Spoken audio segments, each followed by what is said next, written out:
You're on. Night 1 is for the networks. Day 3 is for the diehards. Rounds 2 and 3, it's the heart of the draft. Let's do this thing together. Think about it. Rob Gronkowski, Terrell Owens, Drew Brees, Joe Montana, Derrick Henry, the king, all drafted in the second and third round. We're going to build a roster together tonight, and I'm fired up about it. We've got to get to the Shedeur Sanders situation. Still on the board in round 2. Could he be on the board in round 3? We'll go back, and Browns fans, I'm apologizing off the top. Things got hectic last night. We didn't give you enough love. You're going to get your due tonight. And finally, we've got best available and put together a little mock draft for the first 10 picks of the second round in tonight's draft. It's just me and you. Let's do it, Tucker. Play me that beat.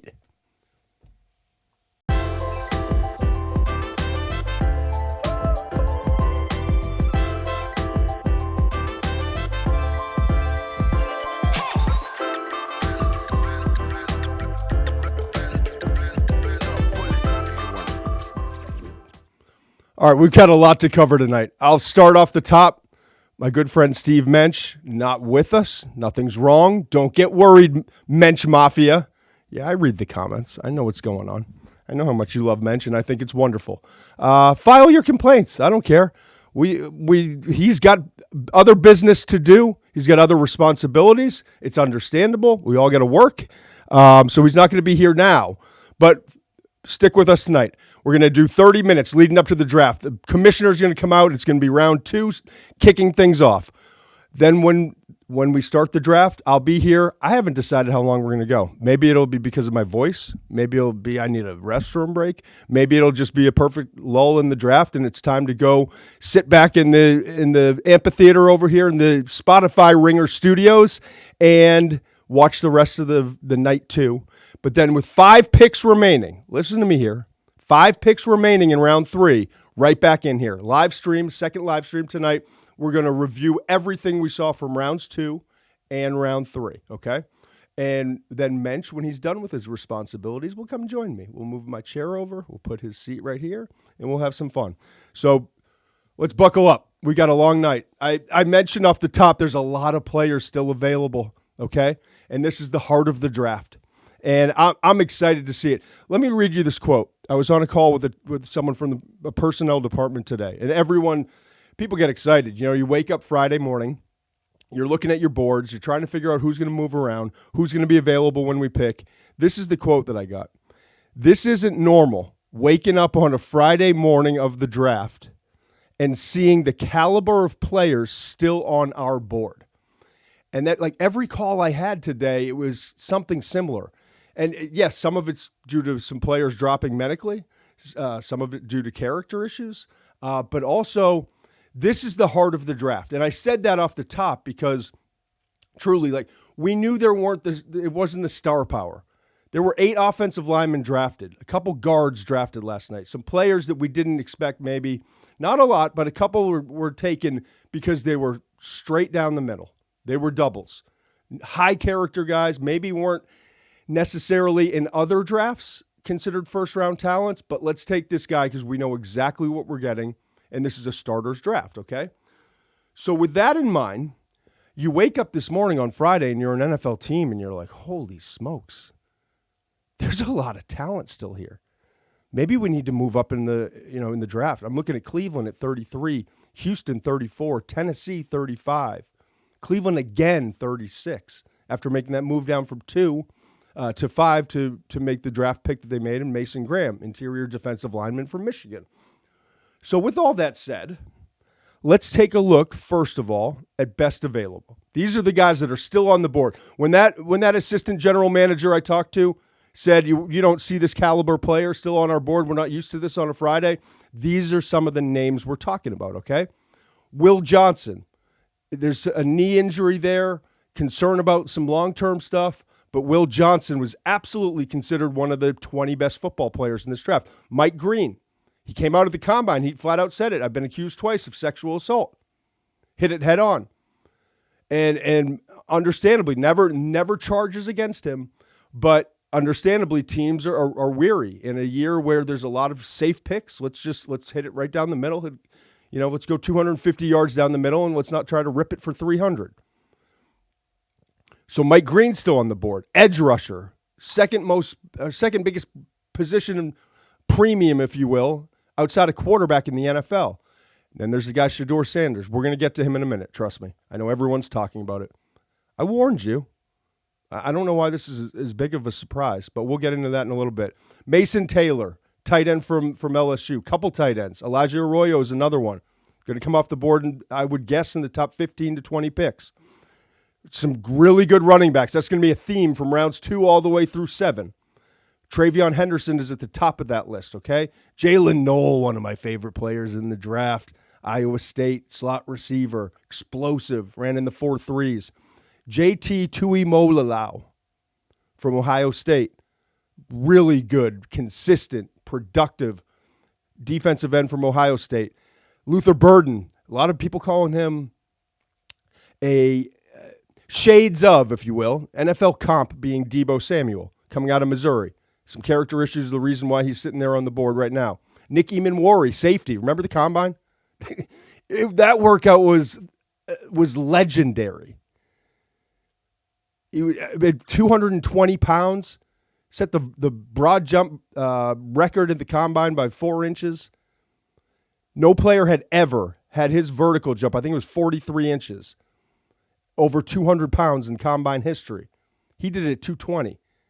He's still on the board because there's some inconsistency on the tape, focus issues. It's quite a character, some personality stuff, but he's supremely talented. Donovan Ezeraku, not the biggest guy, that's why he's still here, but long arms, highly productive, 1.38 sacks per game, best in the FBS last year. These guys are all still on the board. I don't know if we have the next 20 as well. But when you get – here's what teams were asking about these names. I'm going to go through a few of them, okay? Here's kind of what teams think. Early on, it's going to be Will Johnson. At some point, a team's going to say, okay, the character's there, but the player's too good with Mike Green. And Emanwari will be one of the handful of guys that come off the board early. Darius Alexander from Toledo, defensive tackle. Expect to hear his name relatively early in this process, okay?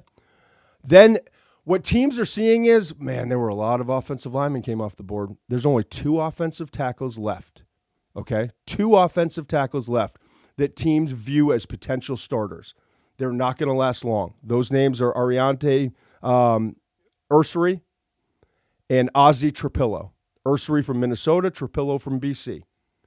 So expect those offensive tackles to come off the board because after that, it's over. There you see my list, 11 through 20. Some of the names I just mentioned. Alexander's on there. Ursary's on there. You know who else is on there? Tyler Shough. I love Tyler Shough, man. I can't wait for him to prove people wrong in the NFL. 7 years in college football, 3 season-ending injuries. He's got a maturity about him that you rarely see out of quarterbacks coming out in the draft. Thought his career was pulled away from him. He's been through everything that you can possibly imagine. And yet he's still here. And he's the biggest of the top quarterbacks in this class. His arm strength's up there with Cam Ward. Fastest of these guys on a straight line. So why is he still here? Well, the 3 injuries. The age, 25, turning 26 as a rookie. I think that age and I think those injuries have allowed him to become the young man that he is right now and be ready to be dropped into a quarterback room and contribute, even as a backup, but mentally and maturity-wise contribute. And maybe in a year, we're talking about Tyler Shough earning a starting job. Trey Harris and Trey Amos, 2 Ole Miss players. Harris, wide receiver, big West Coast, ex-wide receiver, great after the catch. Amos, kind of discarded by Alabama, right? Bounced around a couple schools, then gets to Ole Miss, has a breakout year this past year. Questions about his speed, runs in the 4.4s. Everyone's like, all right, maybe we got a cornerback here. Savone Revel, the other cornerback on that list at number 14, you see, out of ECU. He is tall. Think Reek Woolen, right? 5th round pick for Seattle a couple years back. Revel's that kind of guy. Long, physical, press corner. Tape's actually better than what Reeks was coming out of UTSA. So there's a lot of really, and Benjamin Morrison, 1st round tape in 2023. I absolutely love the guy. Really good zone coverage cornerback. Hip injuries, though. 2 hip injuries, and the medical's not great on Morrison, so he may fall a little bit tonight. But I'm telling you, at some point, he's going to get an opportunity. He's going to come off the board to a team that's probably a zone-heavy scheme. And Morrison, if he's able to stay healthy, has a chance to be a really good starter in the league. So it's pass rushers and offensive line, as I talked about, that second shelf. And when that second shelf is done with Trapillo and Ursery, it falls off greatly. Those are the conversations. I'm looking at my notes from conversations I had this morning, okay? Here's the other thing that was mentioned. And excuse me, because I'm on my own today. We talked for 5 hours yesterday. I may have to take a sip or a pause every once in a while, but we're here all night. Let's do it. The other thing that was mentioned in these conversations I was having is, remember back just to 2022, Kenny Pickett that year, okay? Kenny Pickett was the only quarterback drafted in the 1st round. 21 overall, he went that year to Pittsburgh. And when he did, there were other guys in that class that we were talking about. Maybe they go late first. And if they don't go late first, they're going to go second. Desmond Ridder being one of them. Remember, Desmond's now bounced around a bunch of different places, got some playing time after being drafted by Atlanta. Malik Willis, on his second stop, started at Tennessee, did not go well. Got to Green Bay, though, got an opportunity. Did pretty well as a pinch hitter, if you will. So when we look at this board now, and we look at these quarterbacks, starting with Shedeur Sanders, who everyone wants to talk about, and I understand. Tyler Shough, who I just talked about kind of his background and who he is as a player, and Jalen Milroe. The conversation that was brought up to me was, I'm not saying it's going to happen, but maybe this plays out a little bit like 2022, where those guys, Ridder, Malik Willis, they went in the 3rd round. And some of those guys we thought were going to be in the 3rd round fell to the 5th round. Like Matt Corral, I think it was. Okay, so it's something to consider. And so when I sat down last night, and Dan Comer, who's been grinding, man. I don't know that Dan, trusty producer, editor, he's done it all. I don't know that he's gotten 12 hours sleep in 5 nights since I landed in L.A. on Sunday, okay? So we're on the phone last night. Go grab a quick bite. Muench and Marissa, always, it's got to be a sit-down meal. I'm sure they're laughing at me right now. Get done, come back to the hotel, we're talking. Where's the mock top 10? I promise a mock top 10 for the top 10 picks today, starting with Cleveland at 33. So I put it together, and we'll pull it up. Let's share it with everybody. It was in the newsletter today, by the way. Hey, you it's not days, it's hours. Sprint to the podium. Go Google it, the McShay Report. If you're not subscribed yet, I know it's late, and we're already past the 1st round, but you're going to get a breakdown of all 32 teams, a deep dive breakdown of all 32 teams. We're going to get a Q&A involved probably next week. Also, coming up very soon, the way too early mock draft. Not my favorite thing in the world to write. I'll tear it up, and I'm going to re-rack it later in the summer and write a second mock draft after I've watched a lot of tape on these guys. But let's just get the board out there, let people know some of the names. But if you want to be involved, it's $1. So Google it, subscribe. It's the McShay Report, $1. It's called Sprint to the Podium. I call it Sprint Past the Podium because you get it till May 31st. And it includes all those things I just mentioned. Here's the mock draft. If you're watching on YouTube, I appreciate you being here. It's just you and me now. I got no Muench yelling at me, laughing at my bad jokes. It's just you and I. So we're going to do the best we can tonight, and I'm excited about it. But here's where I went.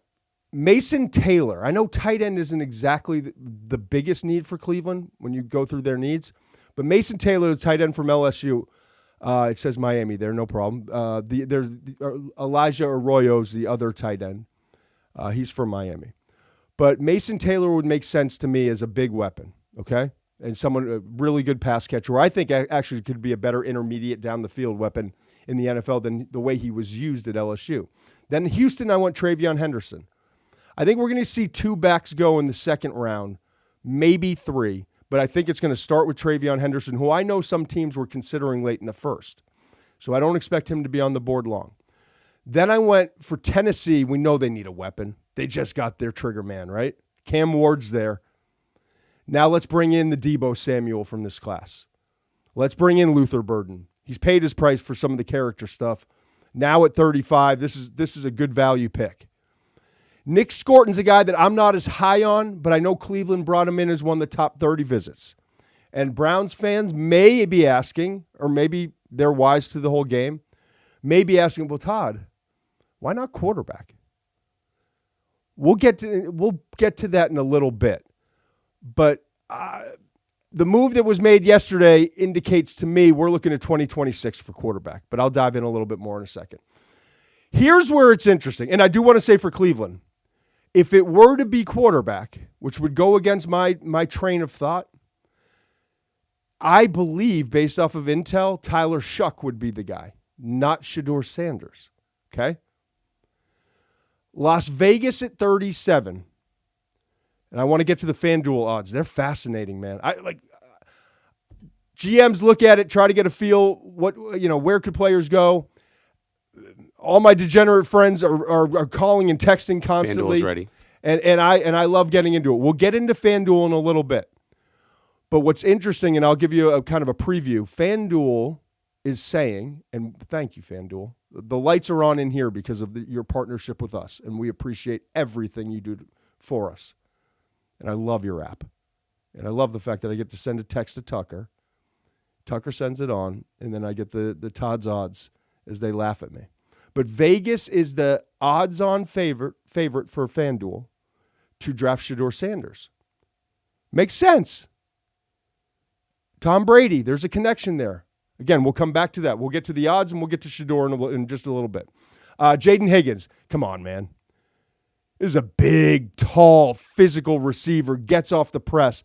Everything Mike Vrabel has been talking about all offseason. They've tried to go through free agency. They tried to get DK Metcalf. They tried to get some big guys. Jaden Higgins is that guy, and you can get him at 38. I would love that fit for the Patriots, for Drake May. Chicago, we talked about Mike Green. One of the 5 best edge rushers in this class, still sitting there. Chicago's got 2 picks, 39, 41. I talked about 2 to 3 running backs in round 2. I think this could be Caleb Johnson. The other name you could hear, Quinshon Judkins, okay? Johnson's a little better catching the ball out of the backfield. That's why I think with Ben Johnson, that could make sense. I skipped over the quarterback, and his name ain't Shedeur. Tyler Shough I had going to New Orleans at 40. And I mentioned could go even higher to Cleveland if Cleveland were to draft a quarterback. But their actions indicate to me that might not be the play. And then finally, the Jets. I do think the Jets could be looking at corner. I think they could be looking at edge. The one thing I'll say to you Jets fans that are watching, I think this is going to be a defensive player. They bypassed that at the 7th overall pick, went with offensive tackle Armand Membu. Okay? But they want to go defense here. Aaron Glenn. So that's how I ripped out the mock top 10 last night. I still feel pretty good about it, even after all the conversations I had today. So from here, let's get into Shedeur, okay? We got to get into Shedeur, and we got to get into the FanDuel before the draft starts in 9.5 minutes. So let's go. Oh, there's FanDuel. Let's start there. Actually, this is a better way to start. Teams to draft Shedeur Sanders. I mentioned it. Look at that. It's at the bottom of your screen. Minus 220 for the Raiders. That means they think more so than any other team. Look at the rest of the odds. New Orleans, so Cleveland is plus 300. It's far away from me. Is it 340 or 300? Plus 340. Plus 340. Steelers are plus 290. Steelers are plus 290. Saints are plus 700. Jets are plus 1,200. And everyone else is a balloon here. 700 for the plus 700 Saints, plus 1,200 Jets, plus 1,600 Rams. I think this with Shedeur. I think the Cleveland Browns indicated by making that move from 2 and walking away from the Shohei Ohtani of the NFL and Travis Hunter, what he projects to be. I think they signaled we're out on 2026 or 2025, the quarterback class. We're betting on 2026. Okay? I think that's exactly what it signaled. And I look at next year's class, and it's so early. Like, I promise you, when you talk to NFL teams 2 years ago, or I guess 2.5 years ago, it was Jaden Daniels is a 4th, 5th round pick. He went number 2 overall and just took them deep into the playoffs, the Washington Commanders. Cam Ward, 5th round pick, 6th round pick, number 1 overall pick this year. So it's going to change. There will be a name or two that pops up every year it happens. When you look at things right now, I look at that class. Lenoris Sellers is awfully intriguing, coming out of South Carolina. Okay, he's a guy that I to me is someone who could absolutely be in the mix next year.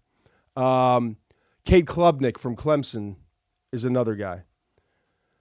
I've got notes here. I'm trying to think even. My brain doesn't work. I'm not like Kuiper. Kuiper wants to talk in the second round about every single prospect for next year because he's over it already.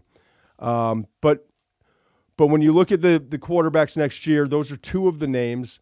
I also, Arch Manning, Nico, Iamaleava is going to UCLA. Both super talented players. I think the Manning family is rightfully going through a process where it's been patience. Let's get him developed, get a year starting at Texas, then bring him back for his final year. I think he's in the 2027 class. I think Nico's in the 2027 class, okay? So, Garrett Nussmeier. I can't believe I forgot his name. He would be number 1 on my board. When I do my way too early mock draft, I think he's going to wind up being, I love how I got to do Face ID right now. He would wind up being the number 1 quarterback that I'm going to have, and maybe the number 1 overall pick. So those are some of the names for next year. And my point was in all of this that Shedeur Sanders, everyone thought Cleveland, pick 33. But you don't trade back and trade away from Travis Hunter and do so to pick up next year's first-round pick from Jacksonville in order to put yourself in position to package picks, move up, and go get a quarterback you want next year. We got Joe Flacco this year. We got Kenny Pickett. Do we want to bring in Shedeur Sanders as a second-round pick with all of the media circus and hype that would come with that? Is that what we want to do? I don't see that as the plan, okay? I think Kevin Stefanski and his general manager, Andrew Berry, are looking at it like we can win enough games. We just brought in Mason Graham, plugging him in next to Myles Garrett. We don't have to score a ton of points. And we got an offensive coach who's proven he can win a lot of games with a Joe Flacco. And let's see what he can do with Kenny Pickett, who was drafted in the first round for a reason. So I think that's where Cleveland is. I'll be surprised, man. I will be surprised if they draft Shedeur Sanders or any quarterback. But if it is a quarterback, I'm told it's Tyler Shough. So let's get back to Shedeur. I get the pushback. I understand. I've told you from the beginning, I think he's the best pure passer in this class. I think Shedeur Sanders also processes faster or as fast as any quarterback in this class. Those are his 2 secret ingredients. But he's not all that big. Oh, and his toughness. He's a tough son of a gun. He really is.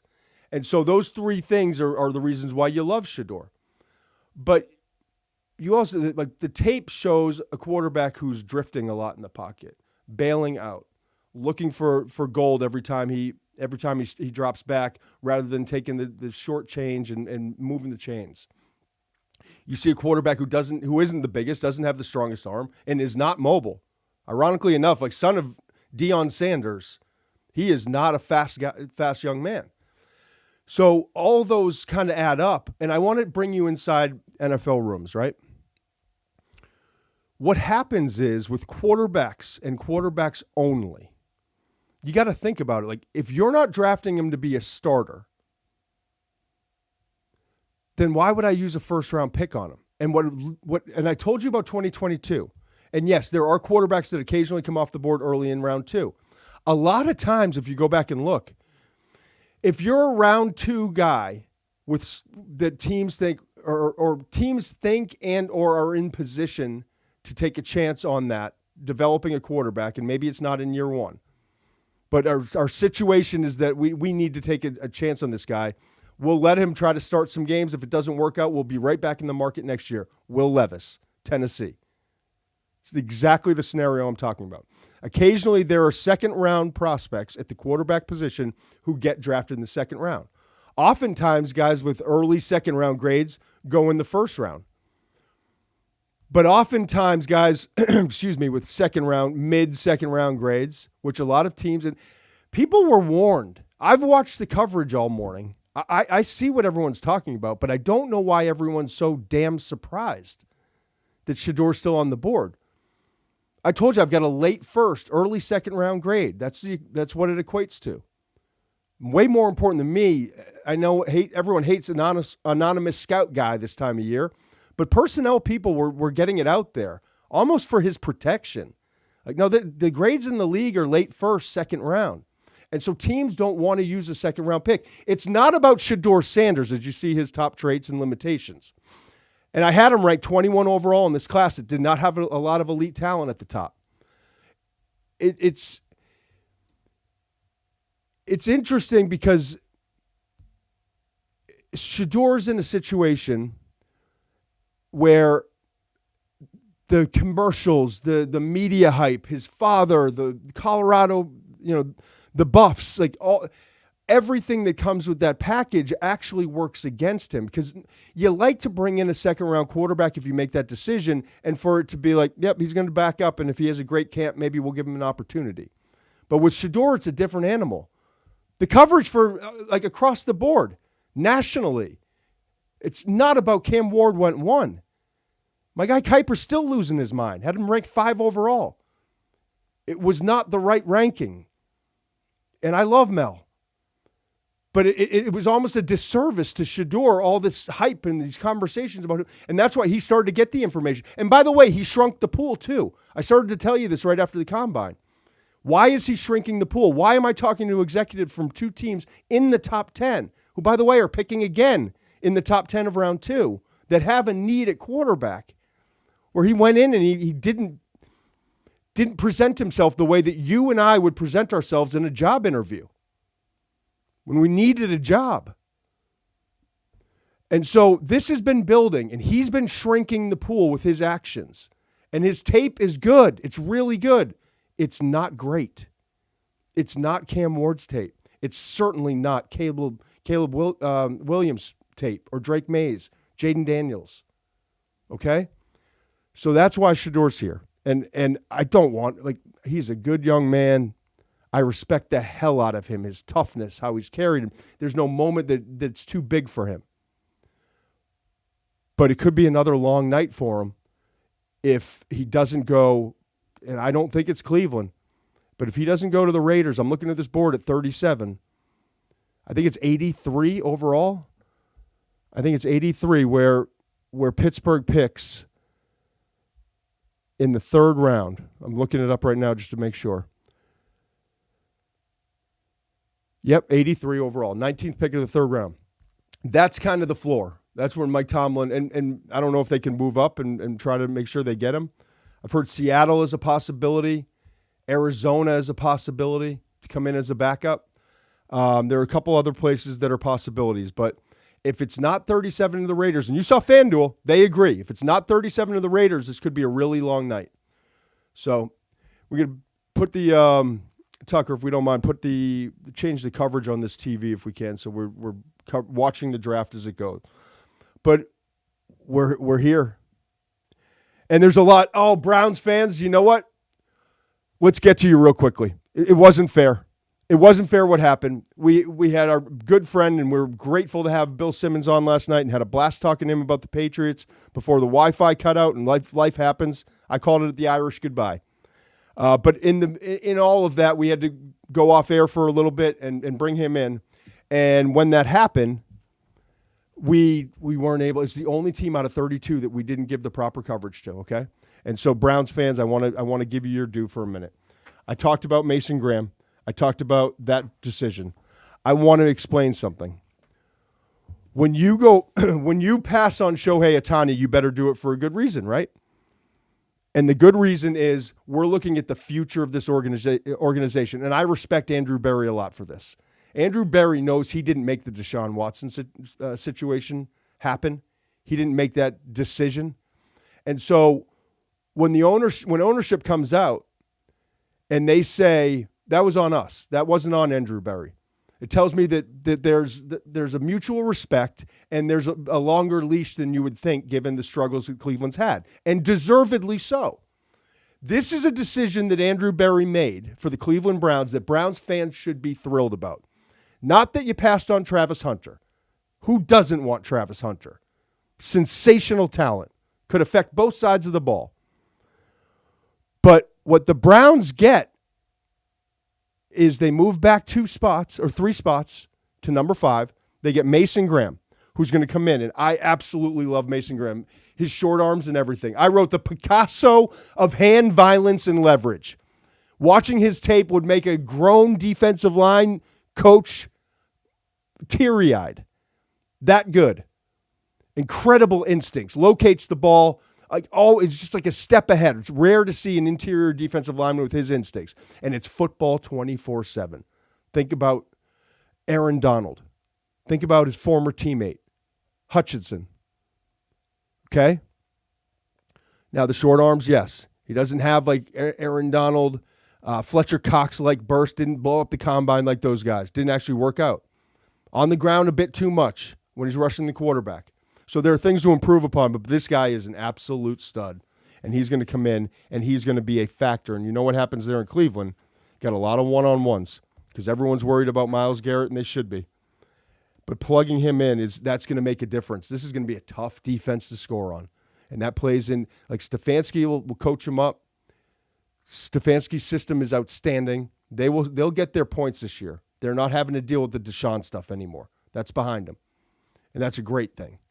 So this pick is all about what they got in return. And the Jaguars were overly eager. And it's wonderful for that organization that they get the Shohei Ohtani, as we're calling him, of the NFL. That's what he projects to be, and they've already come out. Liam Cohen, the head coach, said it's going to be primarily wide receiver, and then we're going to start growing his role on the defensive side. You know what I say to that, Liam? Good luck to you, man. Like, he's playing defense too. Figure it out. He's going to play defense too. So, but for the Browns to pass on that, they had to get a lot in return, and they got more than their share. They still get a great player, one of the 3 to 5 best players on most teams' boards. They amp up that defense that was already amped up. And then you look at next year, the first-round draft pick, in addition to the second-round pick, which you're going to see very early when the clock gets started. And I'm looking at the commissioner right now. They're still going through Wisconsin football players up there. So they're still kind of going through some of the ceremonies to begin this thing. But shortly after this, we'll get the draft started, and it starts with Cleveland, and then just a few picks later, it's Cleveland again. Okay? And that's a huge part of this deal. Because you know what? You know why Andrew Berry's smart, Browns fans, who I neglected yesterday and I feel terrible about? You know why Andrew Berry's so smart in making this deal? Because he recognizes, as great as Travis Hunter is, Mason Graham's an outstanding player and can take us to another level. And most importantly, 2 things. The quarterback class next year has a chance to be really damn good, and we want in on that. We don't want to take a flyer, okay? We did that 3 different times. You Browns fans know this. There were 3 times, second pick in the first round. Brady Quinn, Brandon Whedon, Brady Quinn, and Johnny Manziel, right? Never their first pick, always their second pick. There's a reason they were the second pick. So let's not make that mistake again as an organization, even though Berry wasn't there. Let's be smart. Let's get out ahead of this thing. Let's get a first-round pick next year. This class maybe turns into what we had in 2024, okay? And let's be a part of that. Let's have the ammo to go up and move and get a guy. And then also this year, where this draft, and this is the important part, this draft is loaded because of NIL, transfer portal, and kind of the remnants of COVID. Loaded with guys in second, third, fourth, and even fifth round. So let's be a part of that. Let's get more hacks at it. They got a 2025 this year, second round pick, number 36 overall, and they also got the fourth pick. Fourth round pick, 126 overall. So now the Browns are stocked with picks. Absolutely stocked. That's why it made sense. So you add that to what they already had at 33 and 67 and 94. Okay? So they now have 12 picks in this draft, and they've used one of them on a darn good player in Mason Graham. So there you go, Browns fans. I apologize for skipping over you. It wasn't fair yesterday. A lot was going on. But here we are. All right. I saw the commissioner. Cleveland's on the clock. I think it's time, Tucker. One more time. Let's play the music. Let's get it ready when we come back. It is time to go. Round 2 of the 2025 NFL Draft.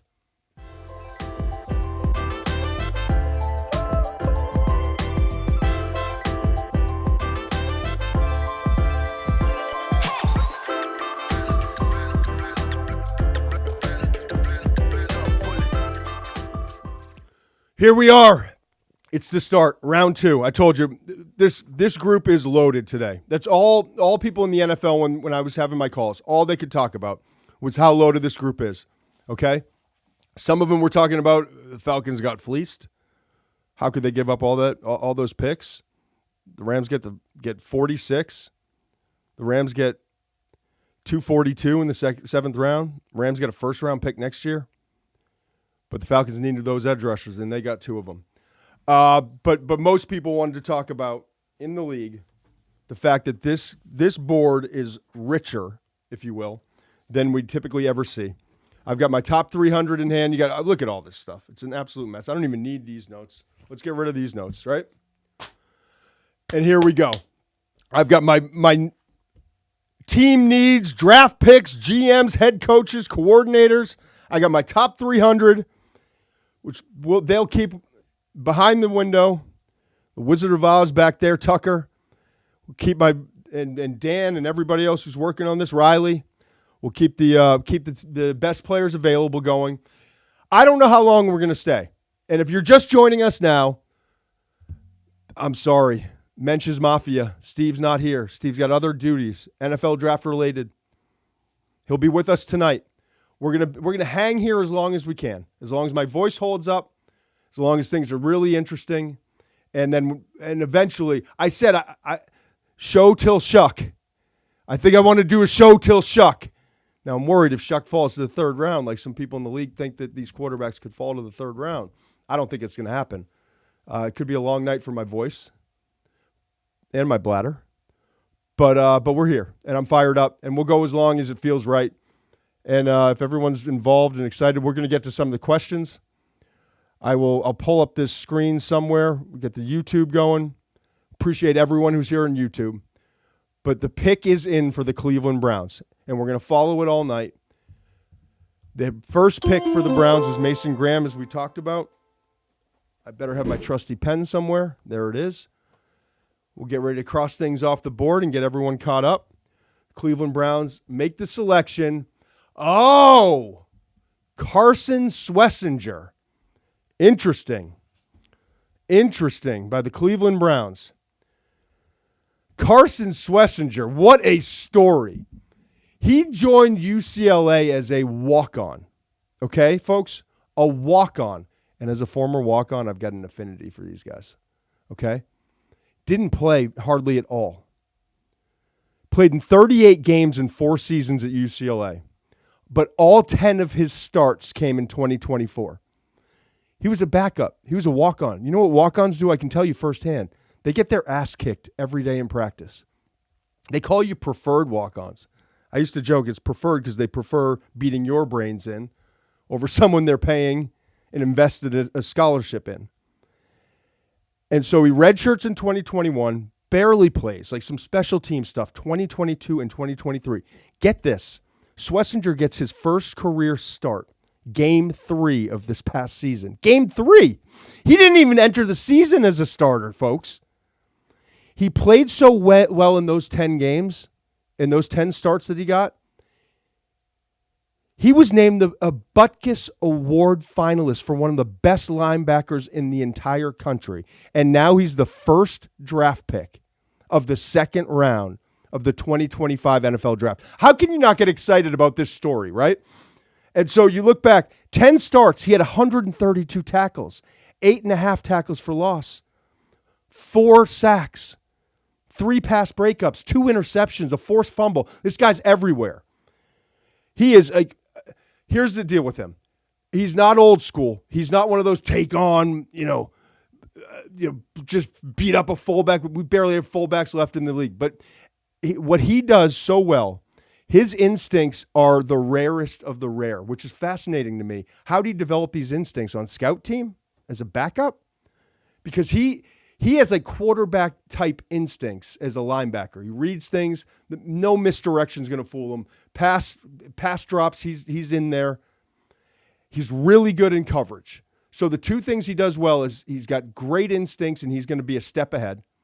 And then he's outstanding in coverage. And in this league, pass-happy league, he's the type of guy that you look to bring in because he can cover so much ground versus the run and in coverage. He's the type of guy that you can put in like that Tampa 2, turn and run, carry the receiver down the seam, the tight end, whoever it is, the big receiver, the tight end, carries that slot down the middle of the field beautifully.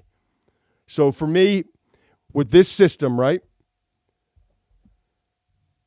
4-3 scheme, I always said 4-3, like off-the-ball linebacker, the old Will, let's call him, the weak side linebacker. He's a perfect fit.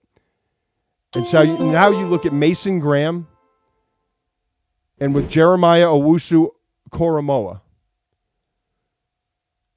Oh, you're going to love this pick. With JOK and coming off the injury, it's insurance there, but also he can be the starter next to him at some point in time. So they are loading up on defense, folks. They believe in what they have offensively, but they also have another pick coming up in a few spots. So we'll keep an eye on that.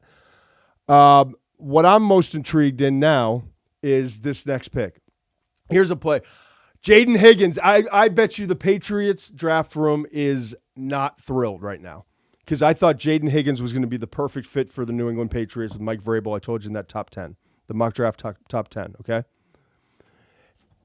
Jaden Higgins is one of my interestingly enough, one of my favorite receivers in this draft and my second favorite receiver on his team. And we'll get to Jalen Noel when he gets drafted later. Higgins is 6'4". We talked about big receivers. They're hard to find. That's why Teteroa McMillan went higher than he probably should. Went number 8 overall. These big receivers are hard to find. The 6'1", 6 foot, 5'11", 5'10", 5'9" guys, they're not dime a dozens, but they're a lot easier to find. He had 20 contested catches, most in the Big 12 this past season. That's his game. But also his game at 6'4", 214 pounds. He's got these long 33-inch arms. You saw a trade here. Trade. Seahawks are now on the clock at 35. This thing, hey, by the way, if I didn't tell you, it moves fast tonight. 7 minutes per. Last night was 10. It can drag out a little bit. Didn't feel like it last night. I think I blacked out during half of it. It happened so fast. But tonight's even faster. And then we get to the third round, and it's 5 minutes per pick. But Jaden Higgins, let me finish up on this. He has the best release package of any of the receivers in this draft. That means press coverage, because with bigger guys, you try to reroute them. Get them, don't let them get ahead of steam. He is so quick and good at getting off the line of scrimmage. And with those long 33-plus inch arms, the contested catches, the ability to go up and climb the ladder and go get the ball. Also, he ran a 4.47, folks. Did I mention 6'4", 214? Ran a 4.47.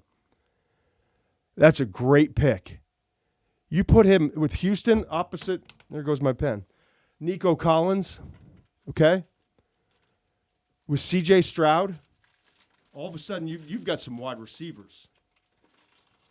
Thank God Gary Horton raised me well in this business. I've told you the story before. First lesson he taught me in my internship. Good scout always has 2 pens. Jaden Higgins is a great pick there. So that's fascinating. Schlesinger goes first pick overall in the second round to Cleveland. Jaden Higgins goes second pick in the second round to Houston. C.J. Stroud is a happy man. And now we're on to Seattle. Seattle's got 5 minutes remaining on the clock. So let's go back to Houston. Why cut it short? Houston has that offensive line need, and I bet you Texans fans are wondering, right? They didn't pick in the first round, but what they did do is that they bolstered their picks. They now pick 34, which they just picked, and we'll write that in. They've got wide receiver Jaden Higgins. They pick again at 58. I am a little surprised that it wasn't one of those offensive tackles I talked to you about. Ariante Ursary from Minnesota, Ozzie Trapillo from Boston College. Because as I talked to personnel people today, it was the same conversation, different words. It was that second shelf of tackles, but once that shelf is off, it just drops. Okay? And so I'm assuming they're hopeful. The guy they want is at 58. Maybe it's not a tackle. Maybe it's a guard. They need help along the offensive line. So they pick at 58 again. Then they also have picks at 89 and 99. So they have 3 more remaining picks currently as it stands right now on day 2. So this is going to be a fun night for Houston Texans fans. And your first pick is a guy that's going to be, remember, Tank Dell with the injury, and injuries decimated that group a year ago. Nico Collins missed 5 games with the hamstring. Still was 4th in the NFL in receiving yards per game. Tank Dell, that just a brutal injury. They traded for Christian Kirk. Tank Dell, that's the problem, man. He's so talented. 51 catches, 667 last year. But there was his second straight season with a season-ending injury. This time ACL, MCL, and LCL, while dislocating his kneecap in week 16. So you now it's, all right, we bring in Higgins. We got 2 guys on the outside, big physical receivers for CJ. And then we get Christian Kirk as our slot. That's a good group. That's a really good. Houston Texan fans, I promise you this, you're going to love Jaden Higgins and what he can do. He is a really good intermediate route runner, really physical, great uncontested catches. And he's got enough speed to get down the field. He's silky, smooth, and he's a savvy route runner. All right? So that's Houston. Now we get Seattle. Seattle's interesting. I don't have the trade. I don't have the exact details of the trade. But what I do know is Seattle after taking Gray Zabel, the college offensive tackle, who's a guard center in the NFL. They drafted him at 18. They had 4 remaining picks. They had 4 remaining picks, 50, 52, 82, and 92. Say that again, Tucker. They traded what? So 52 and 82 are gone. So they got to love this player. They had 4 remaining picks on day 2. They just gave up 2 of them to go up and get this guy. So 52 and 82 are gone. So now they'll have 3 picks on day 2. Is that Richard Sherman? He's taking his sweet time. You guys are probably 15 seconds ahead of me, so you probably know, but that's okay. I'm not tipping picks. Refuse to tip picks. Respect the game.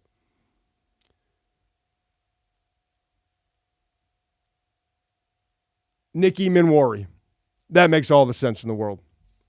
Nicky Minwari comes in. I mean, Seattle loves these guys. Reek Woolen, they got him in the 5th. Now they get Nicky Minwari in the 2nd, and they traded up to do so. But you talk about impact players and what he can be, and that's the perfect defense. Mike McDonald and that defense. Long, traitsy guys. Here's what I said, top traits. Superhuman traits. He had the best of the safeties in the 40, vertical jump, broad jump, and bench press. He's a freaking headache to throw around, man. A headache. 6'3", 220. He's so long.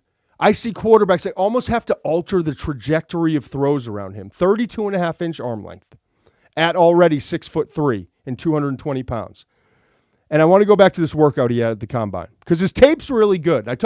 Actually, funny enough, I had a conversation with a personnel guy who's in the room with one of the teams today, and he was asking about Eamon Moore. He's like, I went back. He's like, I went back to 2023. I just wanted to watch more. They played him closer to the line of scrimmage, okay? They played him closer to the line of scrimmage, and I thought that was his best ball. And so what I see some things that are concerning: pre-snap focus, decisiveness at times, playing high point or an off coverage. Those are the weaknesses for me. That's where I don't like him when he's roaming around free, and it's about his eyes and not his talents. That's the whole deal. And so the interesting part, talking to the personnel guy today, was I want him closer to the line of scrimmage. I want him to be a factor in the box. And why wouldn't you? 6'3", 220, long arms. Listen to this workout he had, okay? 4.38 at that size. He broke the combine broad jump record by 4 inches. Not by an inch, not by an inch and a half, by 4 inches, okay? At 11.6. His 43-inch vertical was the best by any player over 200 pounds ever at the combine. And I see the picks in for the Browns, and it's an exciting one. And he did all that in that workout, and he broke it by any player ever at the combine by over 200 pounds, and he was 220. So Seattle, you just got a special talent, and I think Mike Macdonald's the exact, like when you put it on the short list of 4 or 5 teams that he would fit best and have the best chance at having a great career, Mike Macdonald and the Seattle Seahawks is one of them. All right, let's get back to Cleveland. We're not going to let Cleveland down today. Grandparents are from Cleveland. Grew up an Ohio guy. My mom's from Cleveland, just outside Huron area, Sandusky. I got Cleveland in my blood. So Browns fans, get this: if you're not watching the networks and you're just hearing it now, Quinshon Judkins. I said I thought I like admitting when I'm wrong. I thought it was going to be Travion Henderson as the first Ohio State running back off the board, but it's Quinshon Judkins. How pumped are Browns fans after watching? The vast majority of Browns fans are Ohio State football fans, correct? After watching that a year ago, the national championship run, and after watching Quinshon Judkins be the battering ram that he was and the go-to guy in big moments when they needed to run the football up the middle, and now he's a Cleveland Brown. This guy is something special. Listen, he spent 2 seasons at Ole Miss. I remember talking to Lane Kiffin and Lane saying to me, yeah, I mean, and he had just broke out at Ole Miss. This is like 3 years ago, okay? He set the single season record in 2022 with 1567 rushing, 16 touchdowns. That's how talented and how productive he's been. And I remember Lane saying, yeah, I don't know as far as the draft, Todd. I don't know if he's going to be one of those first round, second round guys. I don't know what his speed is. I don't know the explosive traits. But my gosh, is he an instinctive, tough football player, and I love every little bit about this young man. Judkins goes on to transfer, Ohio State. Interesting, because all the money that was spent. Another trade! Trade! What do we got here? The Raiders, 37. Now it's the Miami Dolphins. This couldn't be Shador, could it? Let's keep an eye on that. Tua and his health injuries? I don't think it will be, but it's something to keep an eye on, okay? Quinshon Judkins, the 19 starts he had, 20 games at Ole Miss, or 26 games at Ole Miss, all that production. Comes to Ohio State, transfers in. He had 194 carries for over 1,000 rushing yards, 14 touchdowns. Also caught the ball 22 times. I want you to hear this. He rushed for 255 yards and scored 6 rushing touchdowns in Ohio State's 4-game national championship run. That's against Tennessee's defense, Oregon's defense, Texas's defense, and Notre Dame's defense. And he did it in a rotation with Travion Henderson. Prototypical running back size and speed. Here's the thing. Everyone's saying, I don't know. Is he fast enough? Is he explosive? He ran a 4.48 at 5'11 and a half, 221 pounds. He was in the 97th percentile in explosion jumps, 38.5 vertical, 11 broad. So you've got a tough son of a gun. You've got a physical, powerful runner. You've got a guy with lower body explosion, 97th percentile. Okay? And here's what I noticed about him. And this is the most important. If you hear nothing else I say about Quinshon Judkins, I think what's a lot like power backs typically are slow to start. They need runways. Okay? He doesn't need a runway at all. That's his special sauce. I saw it on tape, and what is it about this guy? It's when he fires out of his stance, getting to and through the line of scrimmage, he's maybe the fastest back in this entire class. And then he goes out the combine, runs that 4.48, but you know what jumped out at me? I have it circled, I have it in bold, and I have it highlighted on these notes. He ran a 1.51 10-yard split. And I said, there it is. There it is. That's why he's special.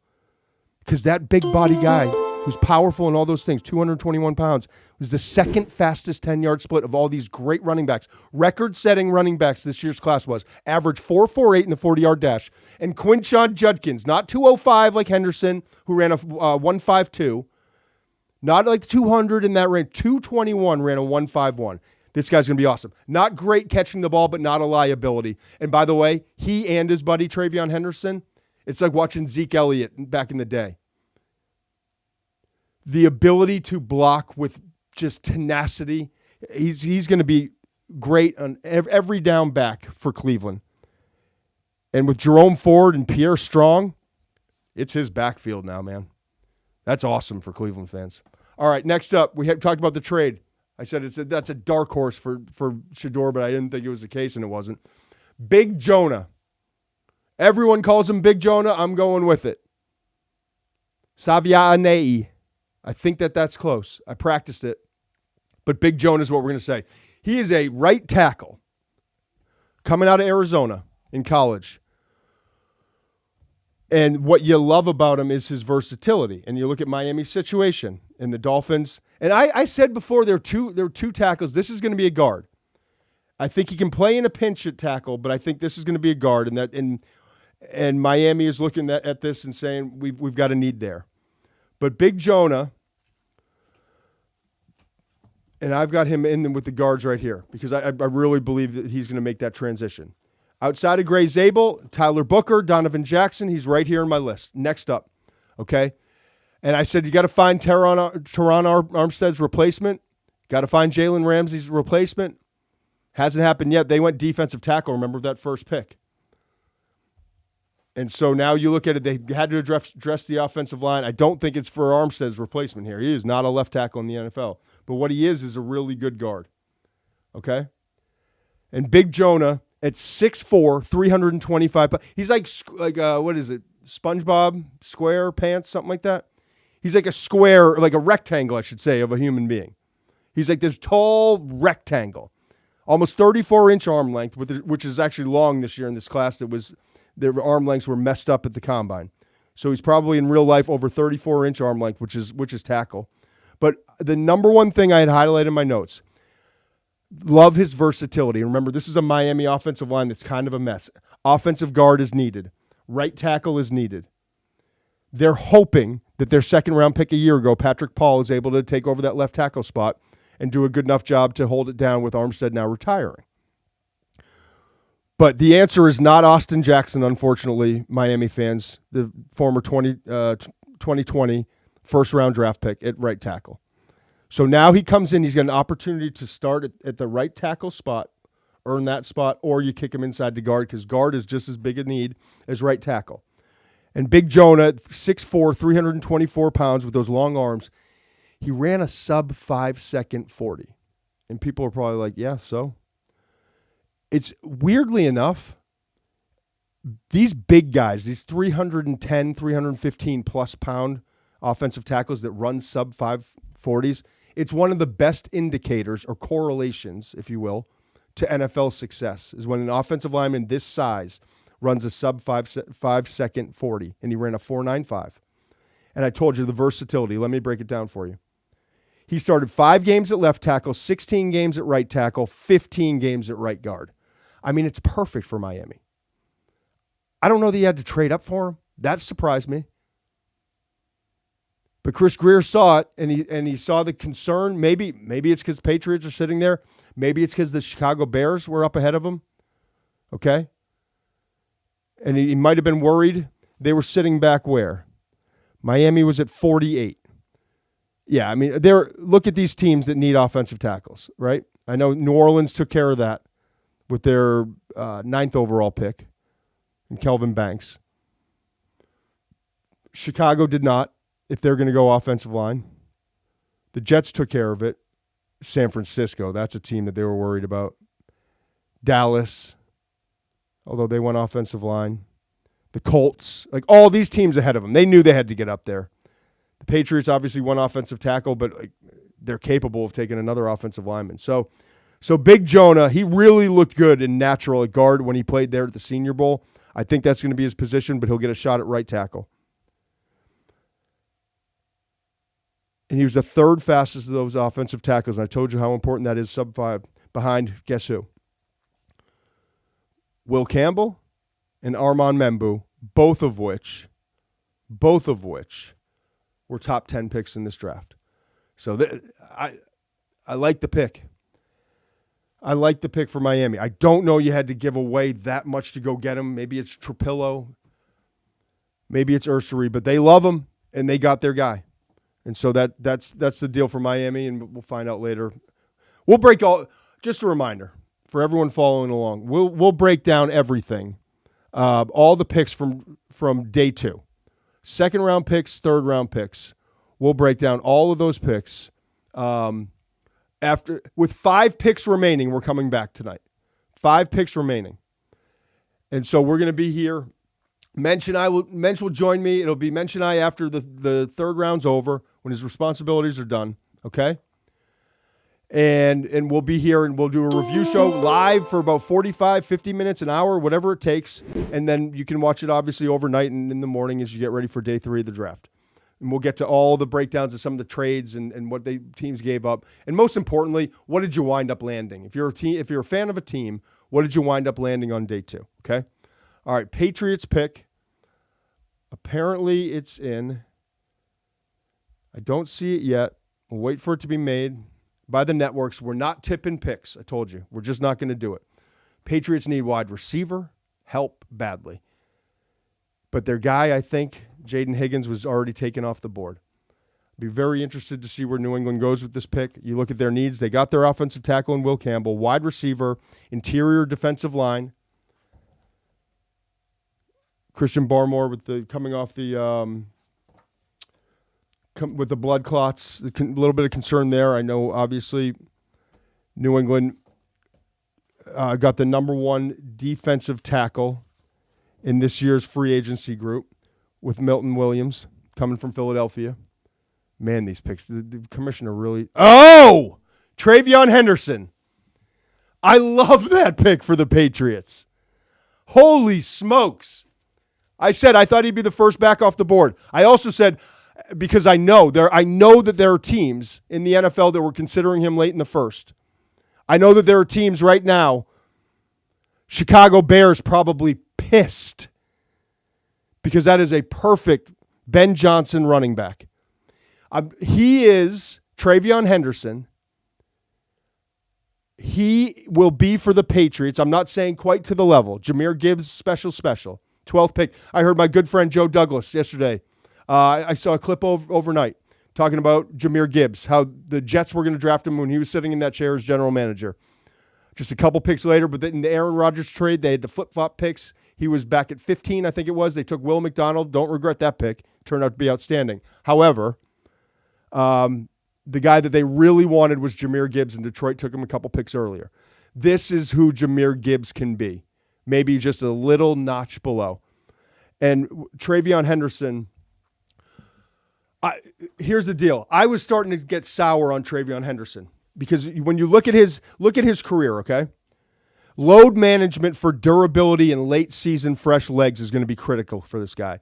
He stayed healthy during his first season, 2021, when he was in a rotation.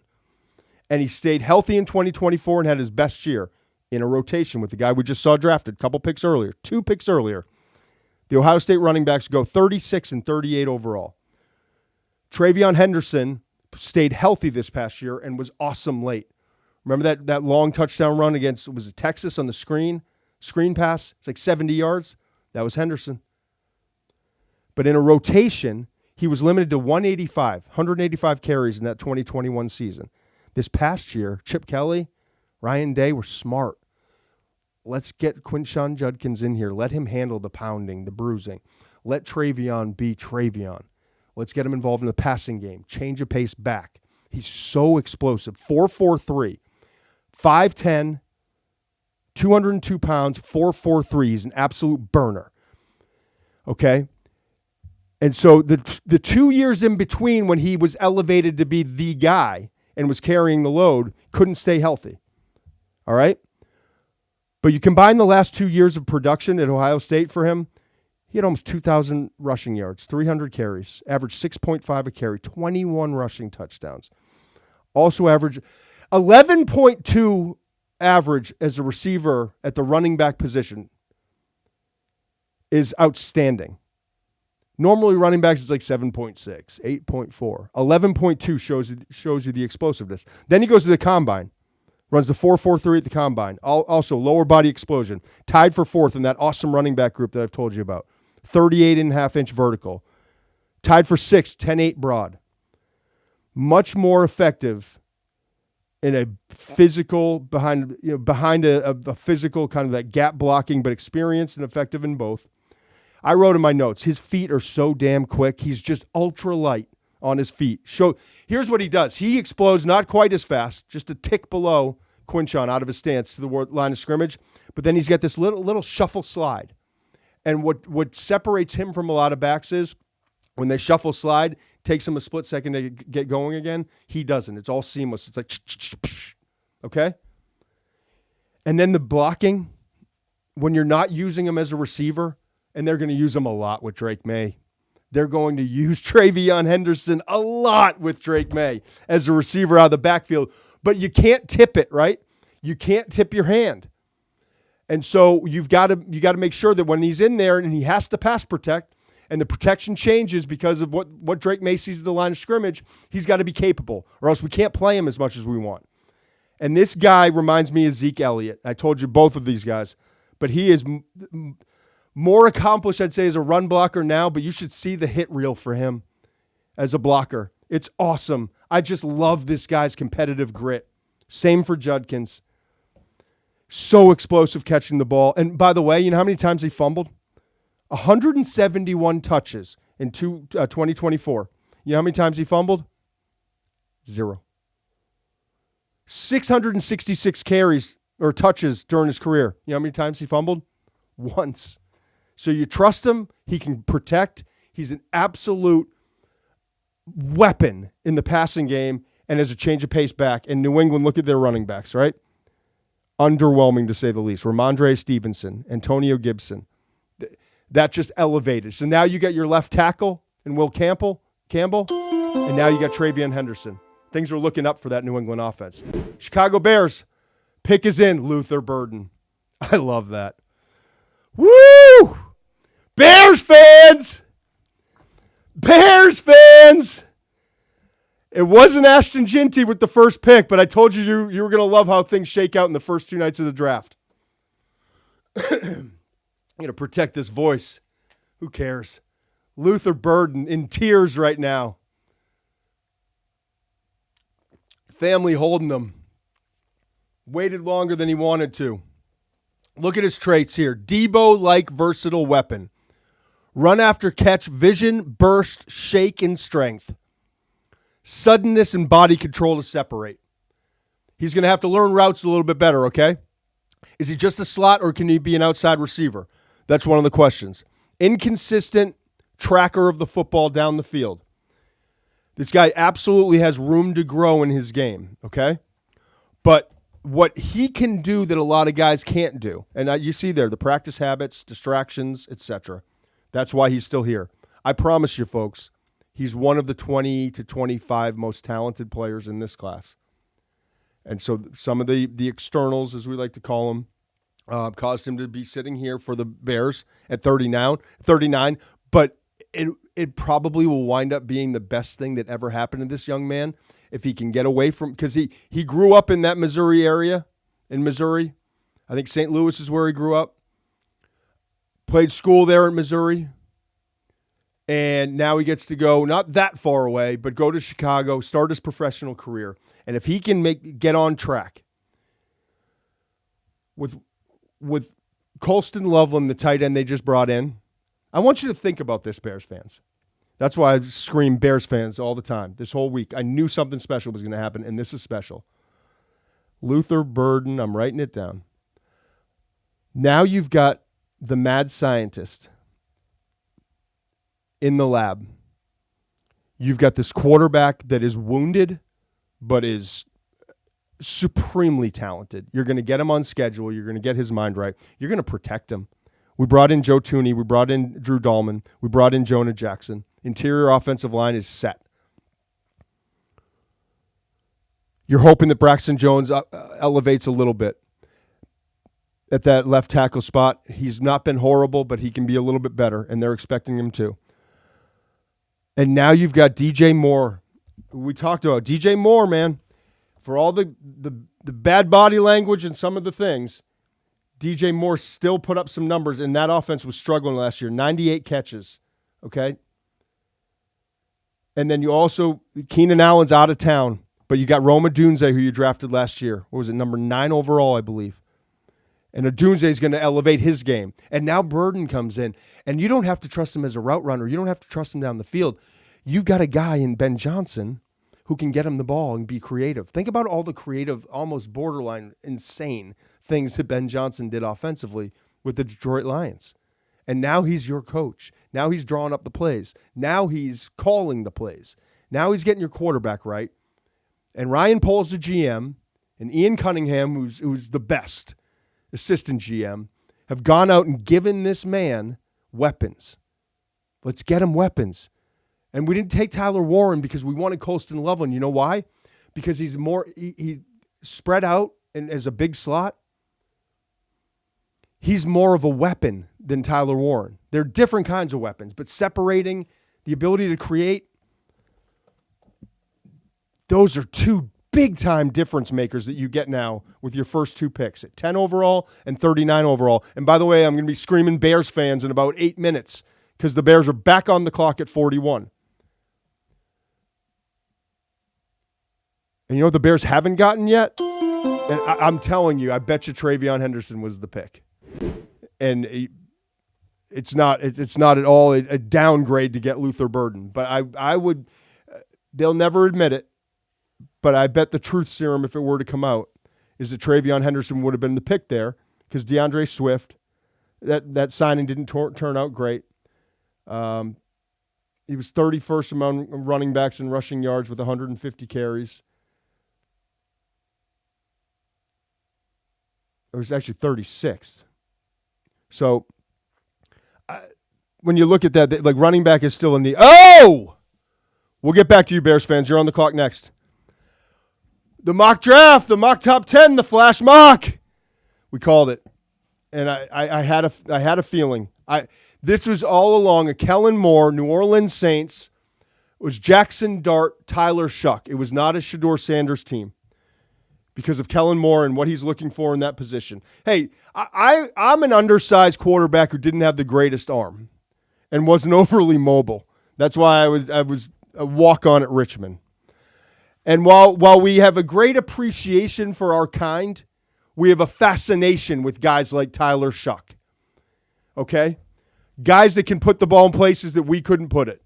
Guys that can run and get out of trouble the way we couldn't. Guys that are tall enough to see the field and don't have to struggle behind 6'4", 6'5" offensive linemen. And that is exactly what Kellen Moore has had. I've been saying this for 2 months now, it feels like. The Kellen Moore is going to be a Jackson Dart guy or a Tyler Shough guy. He's not going to be a Shedeur Sanders guy. And now the Shedeur Sanders watch is on, and we'll get to that in a little bit. But the point is now, Tyler Shough with Kellen Moore, 3 stops as offensive coordinator before becoming the head coach. And he obviously did a damn good job at all 3 of those stops. And they were with who? Dak Prescott in Dallas, Justin Herbert out in L.A., and Jalen Hurts in Philadelphia. More mobile, sturdy build, stronger arm guys. Tyler Shough, you ready? I've been waiting to talk about this young man since we talked to him at the Combine. And the reason we talked to him at the Combine is I loved his story and I wanted to get to know him a little bit more, and I'm so glad I did. He's 25, turning 26. He's had durability issues. Those were the knocks. That's why he's in the second round. Turns 26 years old, first month of the NFL season. 3 season-ending injuries. Tyler Shough, when he first came out, was in Trevor Lawrence's class. Think about how long Lawrence has been in the NFL. He was the backup to the man I just mentioned. He was the backup to Kellen Moore's guy out in L.A., Justin Herbert. So he's been through it, guys. Guys and girls, he has been through it. Look at this graphic. Thanks for throwing this up, Tucker. This was what everyone was worried about in the league. It's not necessarily the injuries. They were all bone breaks. It's not necessarily the age. It's the one season as a starter, okay? So we're bringing in a guy who is older, who only has one season as a starter. Cam Ward, 57 starts, 5 seasons.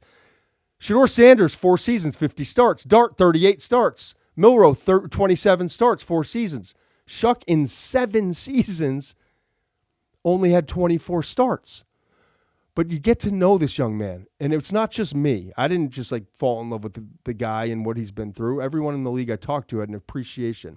So much of being a quarterback and being dropped in this room with veterans and having to get into a huddle and go into a meeting room with offensive linemen and big dudes who are 30, 33 years old, grown-ass men, families, mouths to feed, all of it. You got to know who you are. You got to know who you are as a quarterback. And you got to, in order to find out who you are, I think a lot of people who are of age can kind of, I don't want to say sympathize with this, but they can understand this concept. You got to go through things in life to figure out who you are. And this man was carted off the field, one of the 3 season-ending injuries, and thought he would never play a down of football again. He thought football was taken away from him. He was one of the Elite 11 guys. He was up there same ranking as or just shy of Trevor Lawrence. He got his pick of all these different schools. Remember, this is when Oregon was blowing up. They had Justin Herbert, Mario Cristobal, okay? So he goes there. It doesn't work out. He winds up getting injured, right? Cristobal leaves. He transfers to Texas Tech, starts the season, gets injured, starts the next season, broken left fibula. Doesn't work out at Texas Tech. The Brahms call. Jeff and Brian Brahm are 2 of the coaches in college football. There's a handful of them, but 2 of the coaches that really know how to develop quarterbacks. They got their hands on Tyler for a year, and he took off.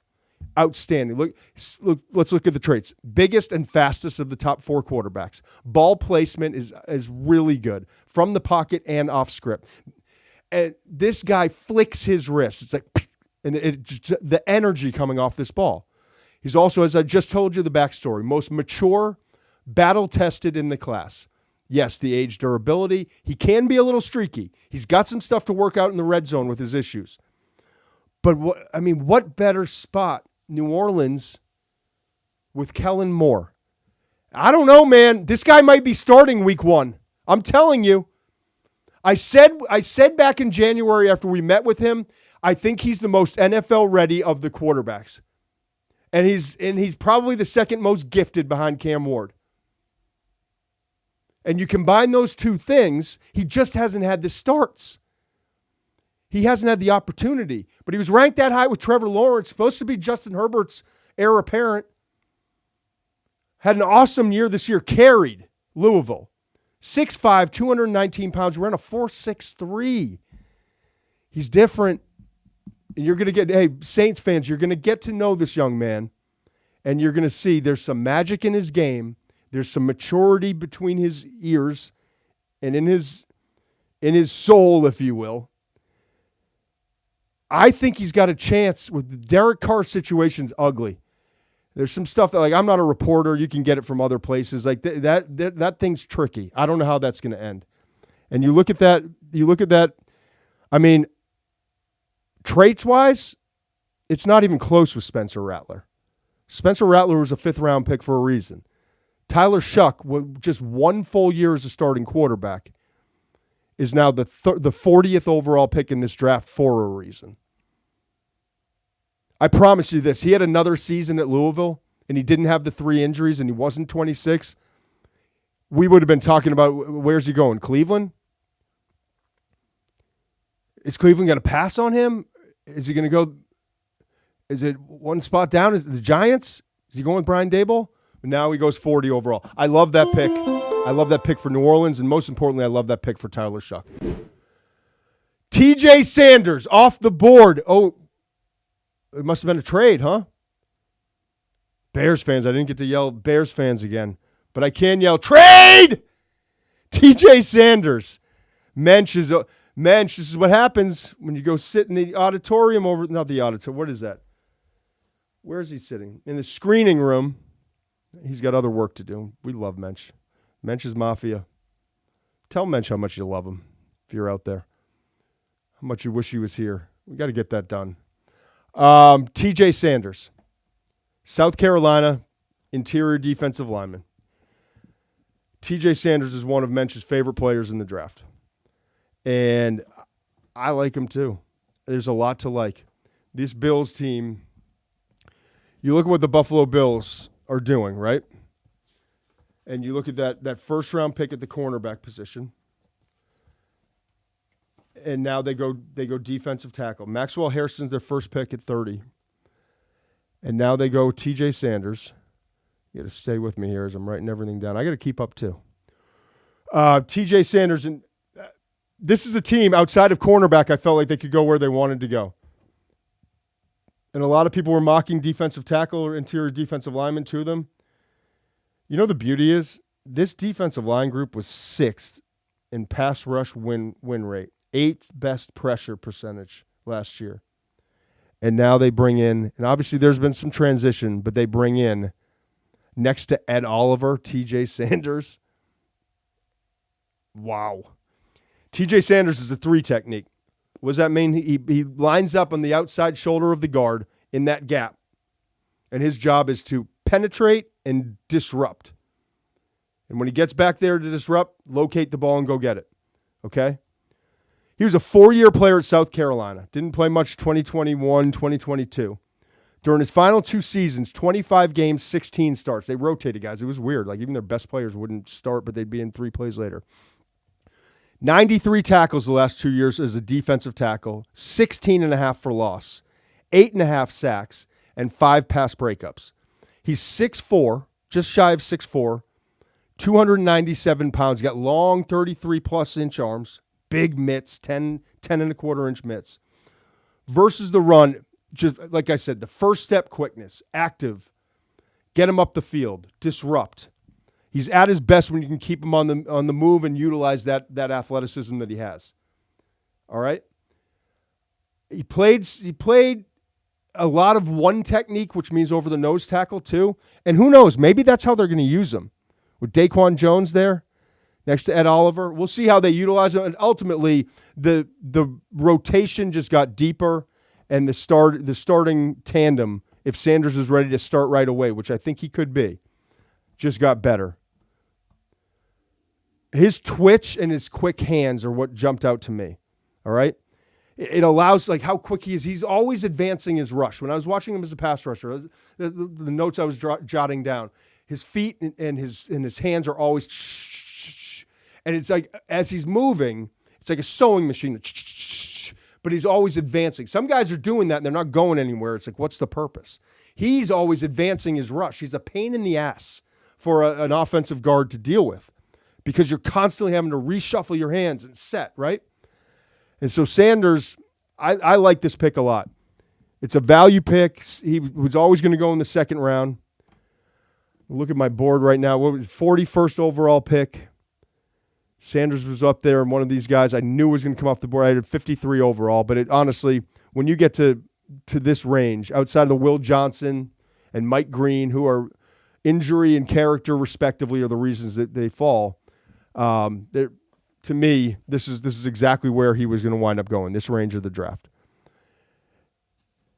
Now let's look at it. When we got a minute, Tucker, let's pull up the best available to show people, because now we're turning the page. Bills with a great pick. This has been fireworks, folks. We got 2 Ohio State running backs. We got one of my favorite receivers in the draft, Jaden Higgins, going to Houston. Quinshon Judkins, both the Ohio State backs, off the board, 36 and 38. Judkins to the Browns, Henderson to the Patriots. Then you got Luther Burden. We got just another chess piece with Colston Loveland, just a little chess piece. Move him around. Let the guy in the lab do his work.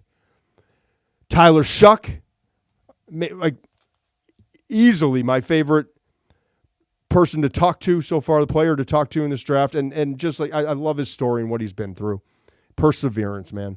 And now TJ Sanders, Muench's guy, off the board early. But we're still sitting here at pick 42, New York Jets. This screams Will Johnson. If he's not dinged too much, this just screams Will Johnson. But they're man to man. I don't know. Mike Green, I don't know where the Jets stand on that. Some organizations, it's at a certain price. Other organizations, like the Eagles, we talked to Howie Roseman at the Combine. It was no. Mason Taylor. I thought Mason Taylor could go late first to the Philadelphia Eagles. Mason Taylor's now off the board. New York Jets. That is a phenomenal pick. And I said they wanted to go defense with this pick. They really wanted to get an Aaron Glenn guy. And so what does it tell you? By taking Mason Taylor here, that they liked him that much. They had him rated as in the same range I did. I had Mason Taylor as the 28th prospect in this draft. And that tells me that they had a similar grade on Mason Taylor. Son of Jason Taylor, Hall of Famer, obviously has the bloodlines. I think Mason Taylor, and of course I'm looking at the networks and we're going to do stories on dad and all that, but how about the player, right? Like how about what he's been through? How about a 3-year starter at LSU? How about that game that he won? OT winner against Alabama. 2-point conversion. Clutch. Probably another earthquake. The Richter scale. But this guy comes in. Every scout I talk to, every personnel person I talk to, man, he's so clean. You know exactly what you're getting with Mason Taylor. 3-year starter, most productive tight end in LSU history. 129 catches, 1,308 yards, 6 touchdowns. Closed his career catching at least 1 pass in 28 straight games.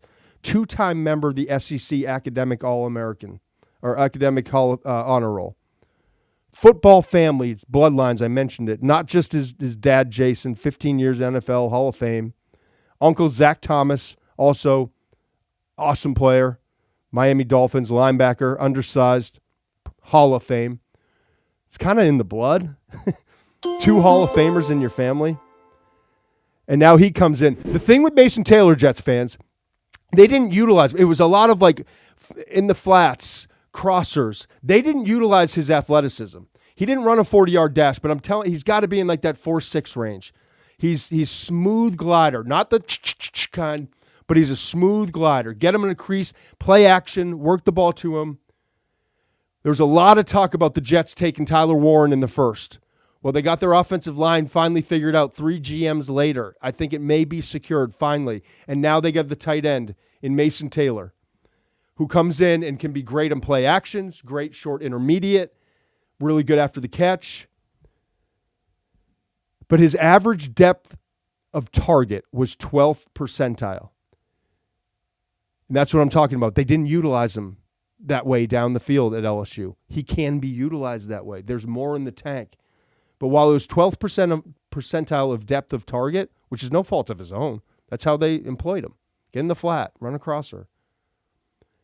His separation rate was 96th percentile. So what does that tell you? This guy can get open. And he can do it intermediate. He can do it down the seam. Also 85th percentile in drop rate. He had 4 drops, final 2 seasons at LSU. This guy catches everything around him. Great pick for the New York Jets there. Now we get San Francisco. 11th pick of round 2. We said we're only going 10 picks. I can't stop here yet. We'll figure out when. Someone might have to come and drag my dead corpse out of this seat. All right. San Francisco, 43 overall, took Alfred Collins. I'm sure you've got 2 screens going and everyone saw. Alfred Collins is an interesting player. Alfred Collins kind of came out of nowhere this past year for a Texas defense that was to be a force to be reckoned with. Okay? And Alfred Collins was that big guy up front who was causing a lot of the problems. A lot of them. And he had to wait. He had to sit and wait his turn. But this defensive tackle class, the guys started to come off the board earlier.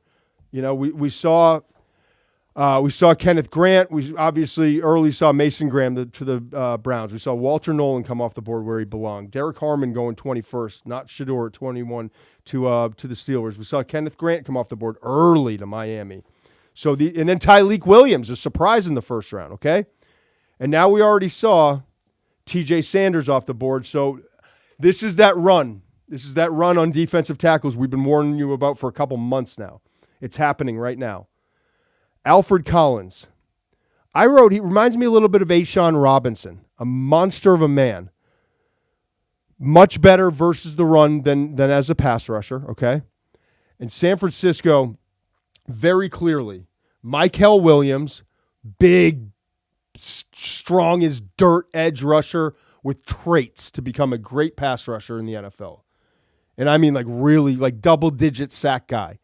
If he and Bosa get together and they cook it up a little bit and get his technique down and get him a little bit more sudden and feisty, and he's got a chance to be really good. And now they bring in Alfred Collins. All right? Alfred Collins is 6'5.5", 332 pounds. I say this all the time to Muench, and Muench hates when I do it. But the good Lord only makes so many 6'5", 332-pound human beings that are hungry. And I don't mean appetite. I mean competitive, tough, physical, willing to put in the work. 34 and 5/8 inch arms, okay? So what's the deal on Alfred Collins? Why did he just explode on the scene this past year? Well, you got to remember, he was sitting behind. He was a 5-year player at Texas, played a lot of ball, but was only a full-time starter in 2024. He sat behind NFL draft picks Byron Murphy and T'Vondre Sweat. When they left Austin, he emerged, right? And think about Byron Murphy and what he's expected to do in Seattle, right? T'Vondre Sweat, what he did as a rookie. So he's played 48 games, Alfred Collins has, and 12 starts during his first 4 seasons. As a starter in 2024, he started all 16 games, like an NFL season when you go to that college football playoff, you go on the run that Texas did. Finished with 55 tackles, 5.5 for loss, just 1 sack. I told you. He's a big, strong, good luck moving him off the spot, but also active and will make some plays. Here's the thing the best thing he does as a pass rusher, those long-ass arms, almost 35 inches. He gets them up and knows when to get them up and disrupts passing windows. He had 7 pass breakups last year, okay? But he is tall, big, long, strong. He's going to be that zero technique. San Francisco, they're going to plug him in there, and good luck running the ball now. Because now on one side, Mykel Williams, I told you, he is a great run defender now, and he's got great traits as a pass rusher. Now you got Bosa on one side, Mykel on the other, and Alfred is one of the 2 interior defensive linemen. That's going to be a tough group to run on. Speaking of defensive linemen, Donovan Ezeraku, the Boston College guy, off the board at 44 to the Dallas Cowboys. I saw your comments, Cowboys fans. I saw them. I know you're mad at me. I don't dislike the player. I love the player in Tyler Booker. I disliked where you had to get him. That was my only gripe. Okay? But he fits your scheme. He's a big, powerful dude. And now you go in the second round, and you needed him. I understand that. I'm not ignorant. I mean, not completely. A little bit. I'm not ignorant to the fact that you absolutely needed that and what's happened with your offensive line recently. Let's throw up Ezeraku's card again. 6'2", you see it right there, 248. He's undersized, folks. That's what he is. I gave him an 88 grade. Eighth this year would be third or fourth in most years at edge rusher, just so you understand. Just so you understand. He is an absolute sack machine. FBS best 1.38 per game. I told you about that pre-draft during our show. Led the FBS. 34-inch arms. It's not normal to get a 6'2" guy with that long of arms, but it helps him. Why does it help? Keeps blockers off his body. And what he does with those arms is just as important as how long they are. He is an absolute technician, okay? Liatu Latu last year, very similar. These guys come in the league and they are refined. They're ready to go. He also ran on the edge that ran a sub 7-second 3-cone. So that's that body control, lateral agility, change of direction, okay? His dip, his instincts, his rip around the edge, his ability to work through, they're all outstanding. But you saw Liatu this year with the Colts, right? And speaking of which, the Colts are on the clock, and it sounds like the pick is in. You saw this year, sometimes these guys, it takes a little bit to advance because they don't have that elite trait. His is combining all of it with the motor that never stops. I think the Cowboys are going to love this guy.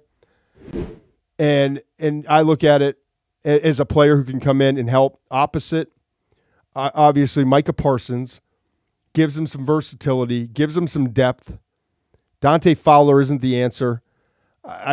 They needed this guy. And now you got Matt Eberflus coming in, who was with Dallas, remember, from 2011 to 17, linebacker coach. He comes back to Dallas. But they had Golston and DeMarcus Lawrence gone, free agents. They bring in Dante Fowler and Peyton Turner, okay? But this is an upgrade when he's ready. This Eberflus cover 3 heavy team.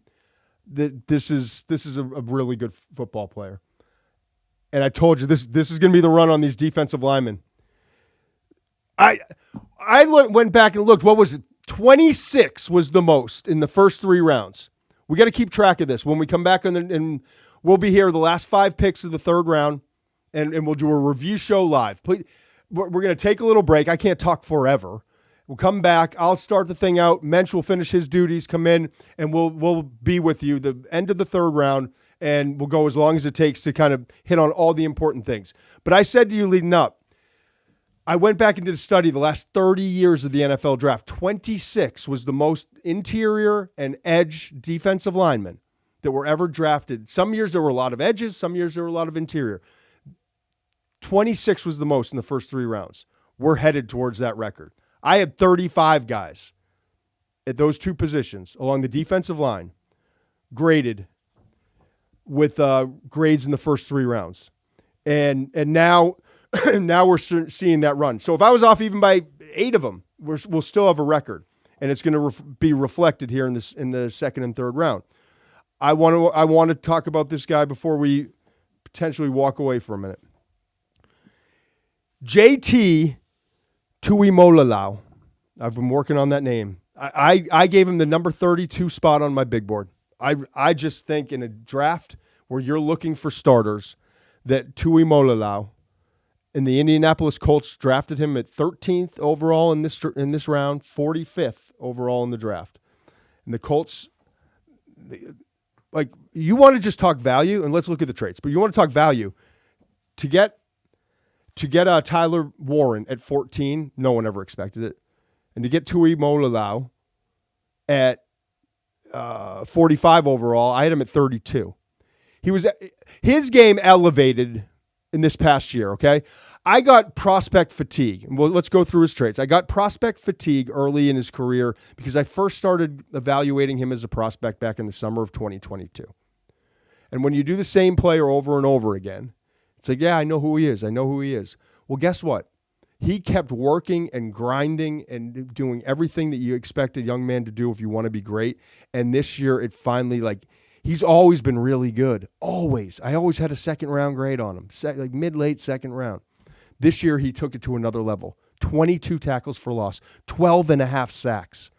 Refined, rugged, relentless is what I wrote. Always around the ball, always shows up. What does that mean? He's one of those instinctive guys that just seems to be in on a lot of plays. Even when he doesn't get the sack or the TFL, he's there. And he always shows up.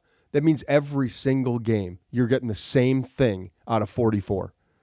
Now, he's not the burner off the edge. He's got some little like that initially, so he'll stand you up as an offensive tackle, but then he's got to work off of that. He's not going to flat back you and walk you into the quarterback. But this is a guy who is a day one starter. Kwity Paye, you're looking at him at left defensive end. You look at that defensive line. They needed an upgrade. Paye had 8 sacks last year. But what is the rest of this group, right? DeForest Buckner when healthy, but they needed an impact player. And now they bring in Tui Molalau from Ohio State, and he's going to step in and become a starter right away. I want to stay put for 3 more picks, okay? I said we're gonna show till Shough, but I wouldn't mind showing till Sanders. And the Rams traded away a pick just like the Browns. The theory I had on the Browns. It's not easy talking this much.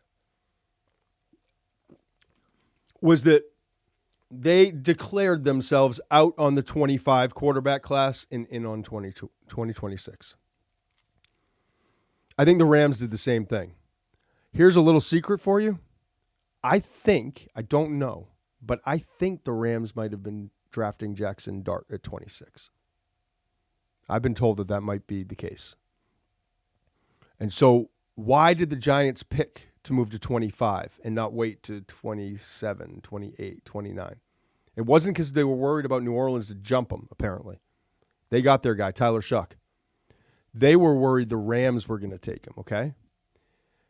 And so when Dart came off the board, I think they declared themselves out. Now, I could look like a total jackass right now if they take Shedeur Sanders, and maybe they do. But I think just like the Browns, we're out on this year's class. We'll go get our guy next year, Garrett Nussmeier, Lenore Sellers, whomever it may be. And so I'm staying for 3 more picks before we take a little break and come back with 5 picks remaining in the 3rd round. I'm staying because the Rams could go quarterback. There's been a little whisper about Arizona surprising people, even with Kyler Murray, and then the Raiders are there. As FanDuel told us, the Raiders are the odds-on favorite to draft Shedeur Sanders today, ahead of Pittsburgh. And it's in part because Pittsburgh's first pick, as it stands right now, is at 83, down towards the bottom of the 3rd round. This is not Shedeur Sanders, I can report. Terrence Ferguson. I like this pick a lot for the Rams. See, like the Rams, by moving back, decided that we are absolutely out of the quarterback business this year. We'll get back into it next year. Let's defer payment, right? We're going to defer to next year. Now it's about building with what we have. And now they got a pick 46 from the Falcons in that move. And you look at the rest of the pick, the 46 and 90, I think is what it is. So they pick again at 90. But now they pick Terrence Ferguson, the tight end from Oregon. And why do I like this pick? Because you are trying to win now. And you do need another weapon. And yeah, you got Tyler Higbee, Colby Parkinson. Let's bring in someone with 4.63 speed. Let's bring somebody in who has been reliable and knows how to get open. Let's bring someone in that Matthew Stafford's going to trust. And I think that's exactly what Ferguson is, okay? I had Ferguson as the third. No, let's see. Actually, this is a bit of a surprise now that I'm looking at it. Elijah Arroyo, I think because of the durability pass, the history of durability issues, still on the board. Ferguson goes ahead of him. But you do that because Ferguson has been the model of consistency. You trust he's going to be there. Started 12 games this past year, 43 catches, 591, averaged almost 14 yards per catch, okay? He's got this tall, kind of angular frame. His 4.63 was the fastest 40 of the tight ends at the combine. His 1.56-10 split was tied for second fastest. I like it. To me, his acceleration, his ability on a lot of like drags and crosses and shorter routes, but I really liked him after the catch. He works really well in the slot or the wing, whatever you want to call it. Never going to be an acceptable inline blocker, but that's not, Sean McVay doesn't care. Sean McVay wants a guy he can flex around, he can put in motion, he can do different things with, okay? Sean McVay needs a weapon and a guy who can create after the catch. He needs Stafford to get some easy ones that turn a little bit bigger, and that's exactly what Terrence Ferguson's going to be. So with Ferguson going there at pick 46, pick 47 is a player we've been talking a lot about. I'm just writing in Ferguson. 47 is a pick we've talked a lot about, the player, Will Johnson, cornerback from Michigan. You talk about, I mean, there's some durability stuff. There's a knee that people are worried about long term, and that's why he fell. And listen, in some schemes, Will Johnson doesn't fit. If you're playing that man-to-man on an island, turn and run, it's not for him. He was running in his workouts. He didn't run a 40 at Michigan at the pro day when he was healthy to work out. And he did all the other stuff, did all the position drills. He didn't run a 40 because the reports came out, he was running like a 4.58, 4.62. A.Z. Thomas was supposed to be out of Florida State, a first-round draft pick. He ran a 4.58 at his pro day, and he's still on the board right now. So that was concerning for teams. I watched him on tape. Let's start with the limitations, the negatives, okay? Shorter arms, especially for his frame. He's a tall, 6'2", 194-pound, well-put-together cornerback. But he's got shorter arms. He's a gambler. He gets lost with his back turned. Here's the deal on him. He's aggressive. When his eyes are forward and he's breaking on the ball and he can read the quarterback's eyes, he's an absolute freaking sniper, okay? He's got great ball skills. Pick sixes against Fresno State.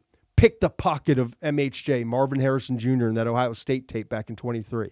There's a lot of plays where you're like, oh, this is my dog right here. I love him. Good in run support, does a lot of things.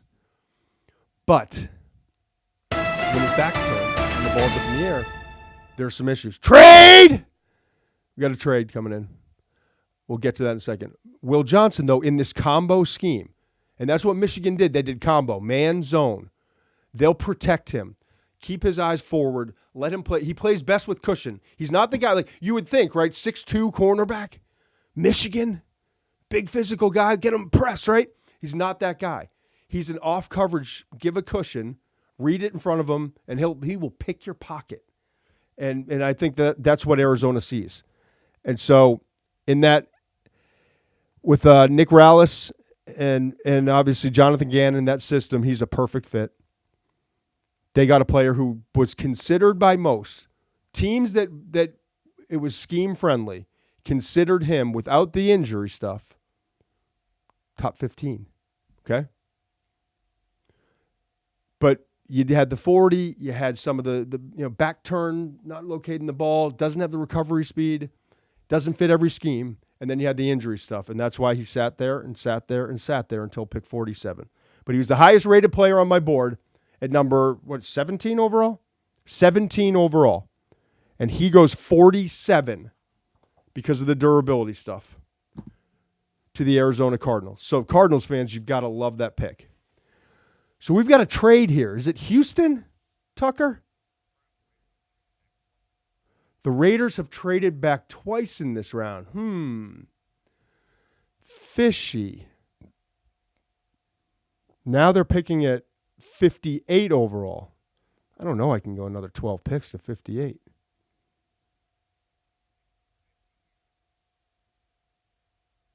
We'll see. But I don't want to lose everyone and come racing back in. How are we doing on this chat, by the way? The live chat. Wow. Wow, we're getting after it, huh?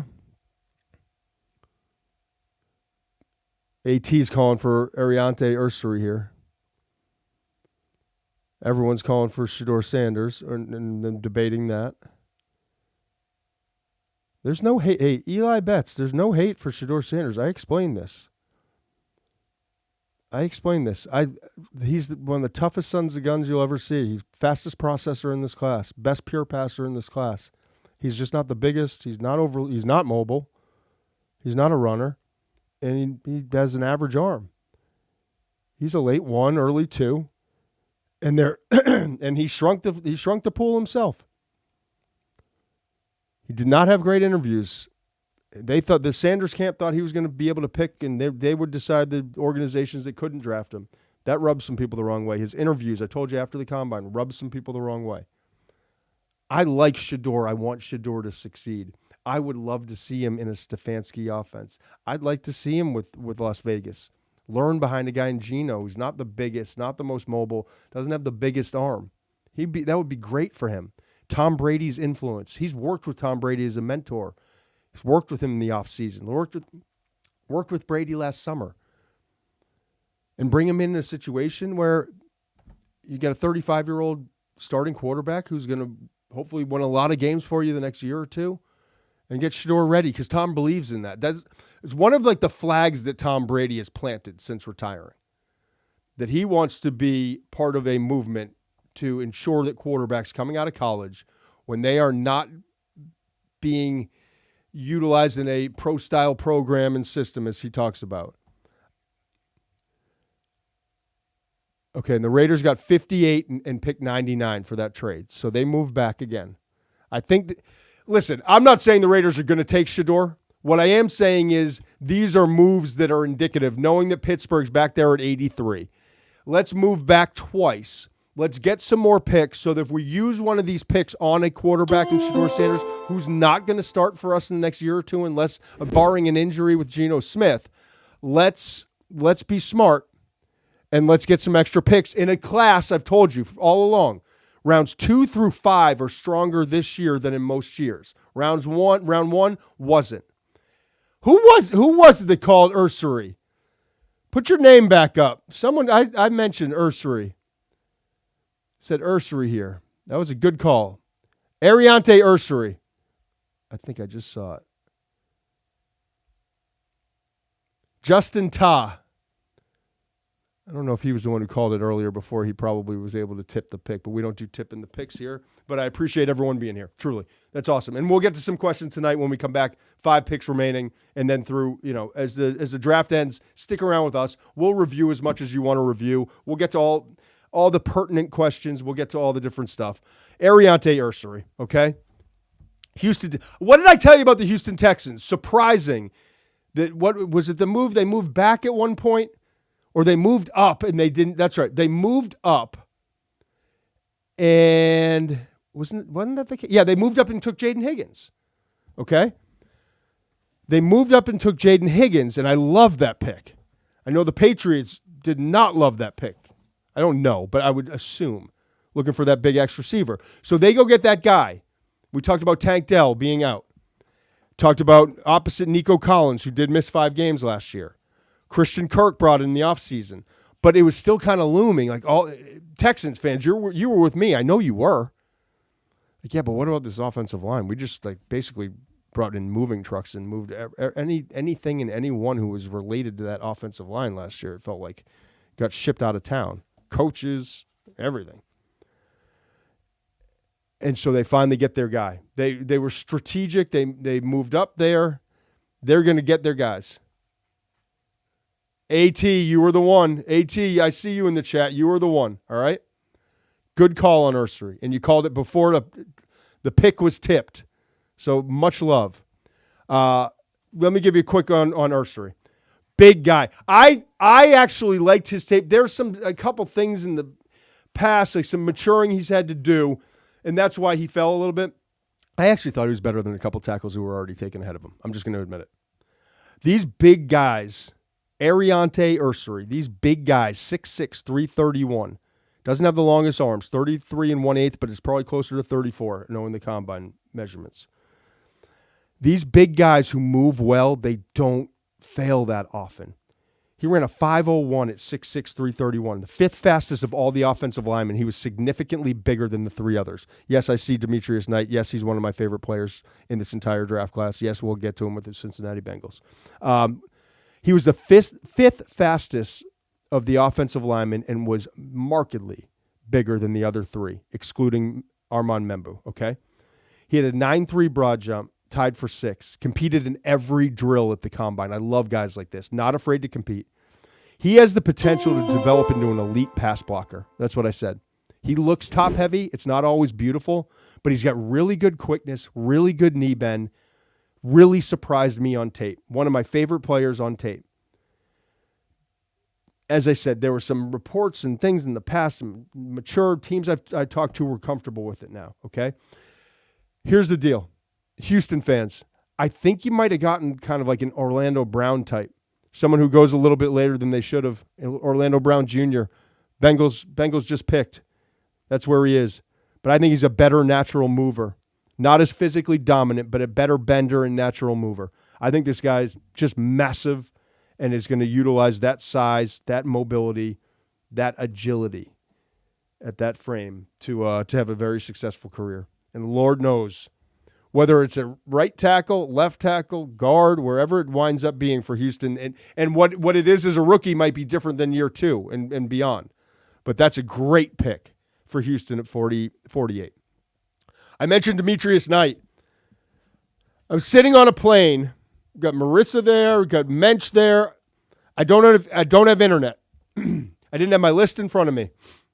I knew they had a linebacker at South Carolina. Hadn't done his tape.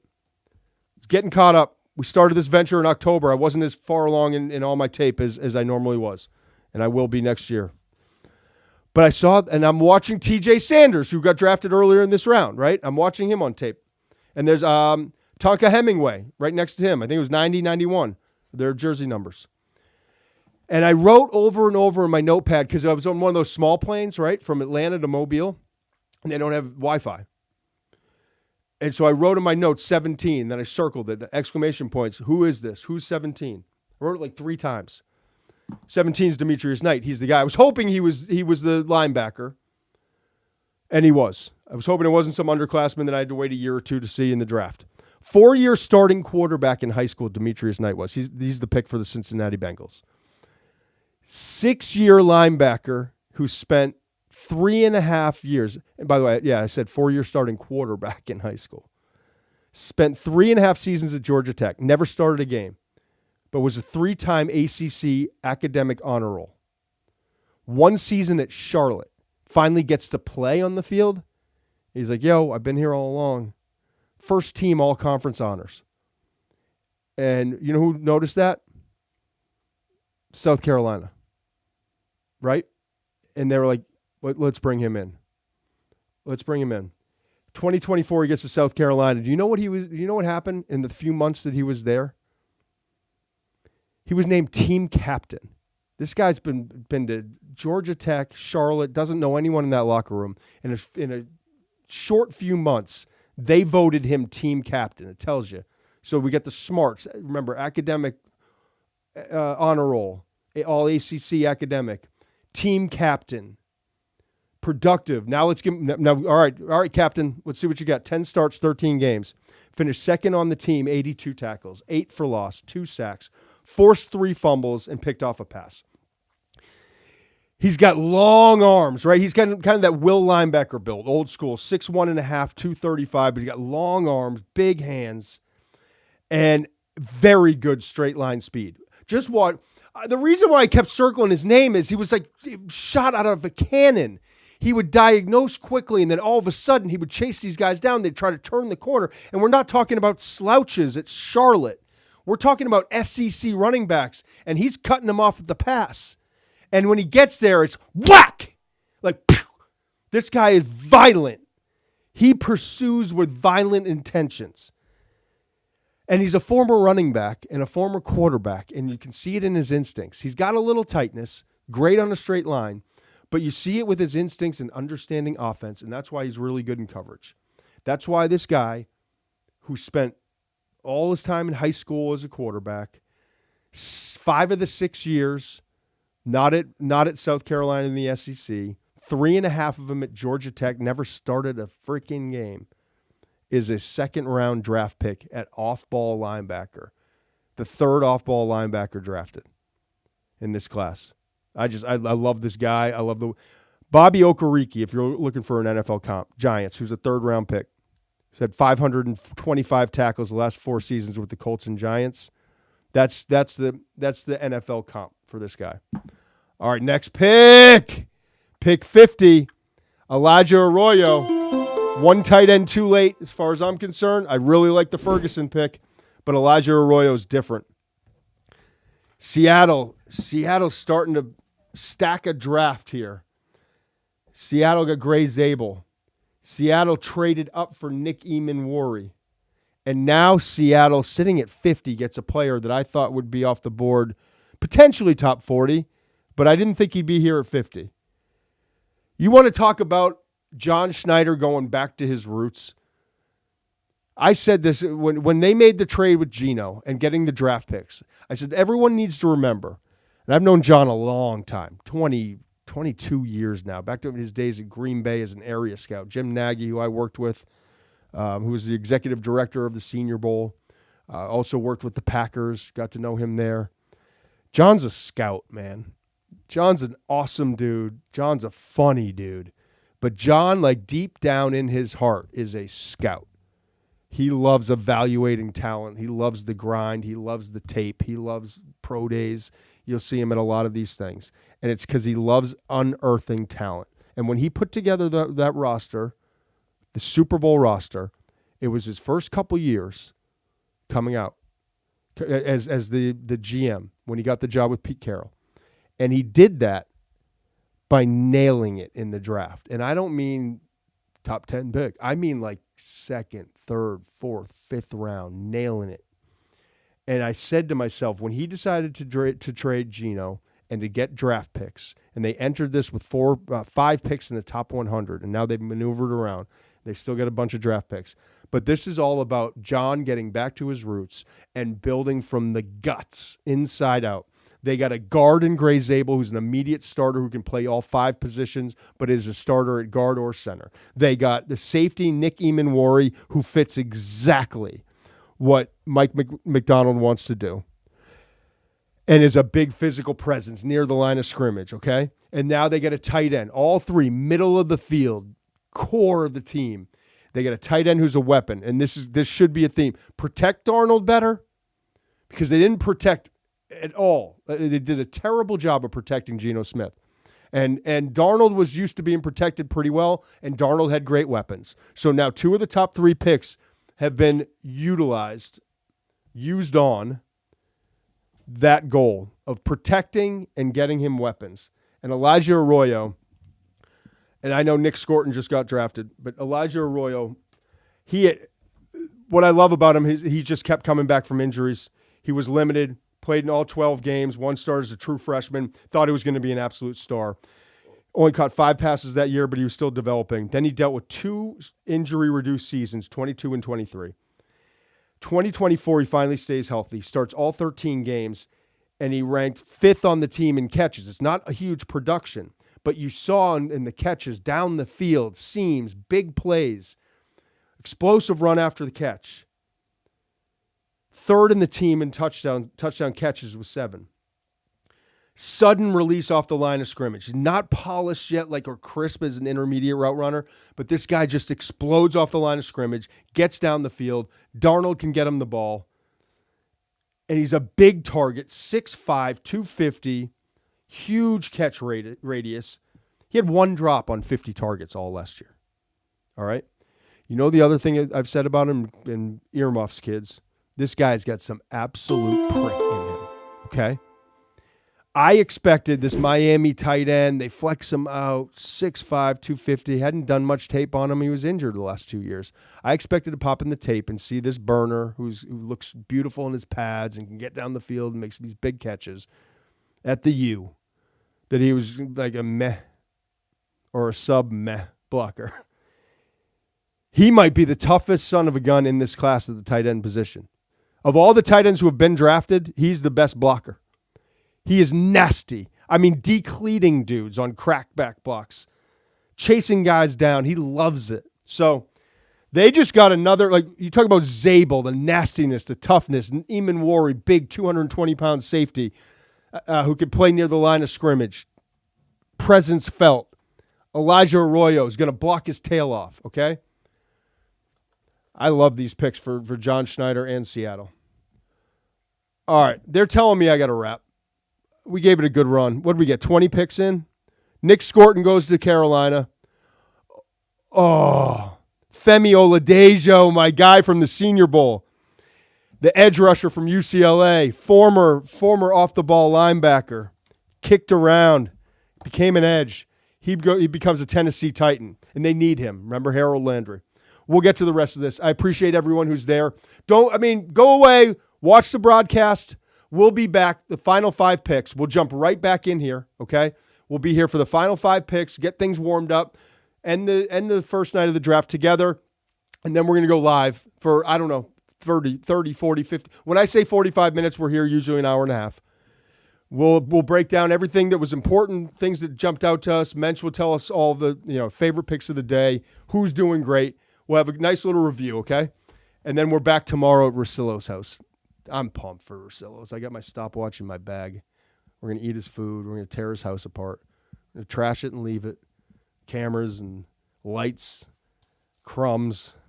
And and he'll be left to watch his NBA playoff games. But we'll be back tonight to finish up the draft with a review show at the end, and tomorrow from 3 to 5 p.m. Eastern Time. That's noon to 3 p.m. Pacific Time to review the entire draft and just have a blast, to be honest. I'm just psyched to hang with my guy Russillo in his pad and have a lot of laughs and break down the draft. And then Sunday we'll do a massive review show, all 32 teams, deep dive. But that's the schedule. I'm blown away by the amount of support and how many people have been on this thing. 75,000 views, they told me, for this little engine that could. We love it. We're building something here, and you guys are a part of it, the biggest part of it, and I cannot be more grateful. There's no words that I can use to describe my level of gratitude for all of you here. So we will be back tonight. We're going to grind this thing out and hopefully bring you some more good content. Talk to you soon. Must be 21 plus and present in select states. For Kansas, in affiliation with Kansas Star Casino, or 18 plus and present in D.C. Gambling problem? Call 1-800-GAMBLER or visit rg-help.com. Call 1-888-789-7777 or visit ccpg.org/chat in Connecticut or visit mdgamblinghelp.org in Maryland. Hope is here. Visit gamblinghelplinema.org or call 1-800-327-5050 for 24/7 support in Massachusetts, or call 1-877-8-HOPE-NY or text HOPE-NY in New York.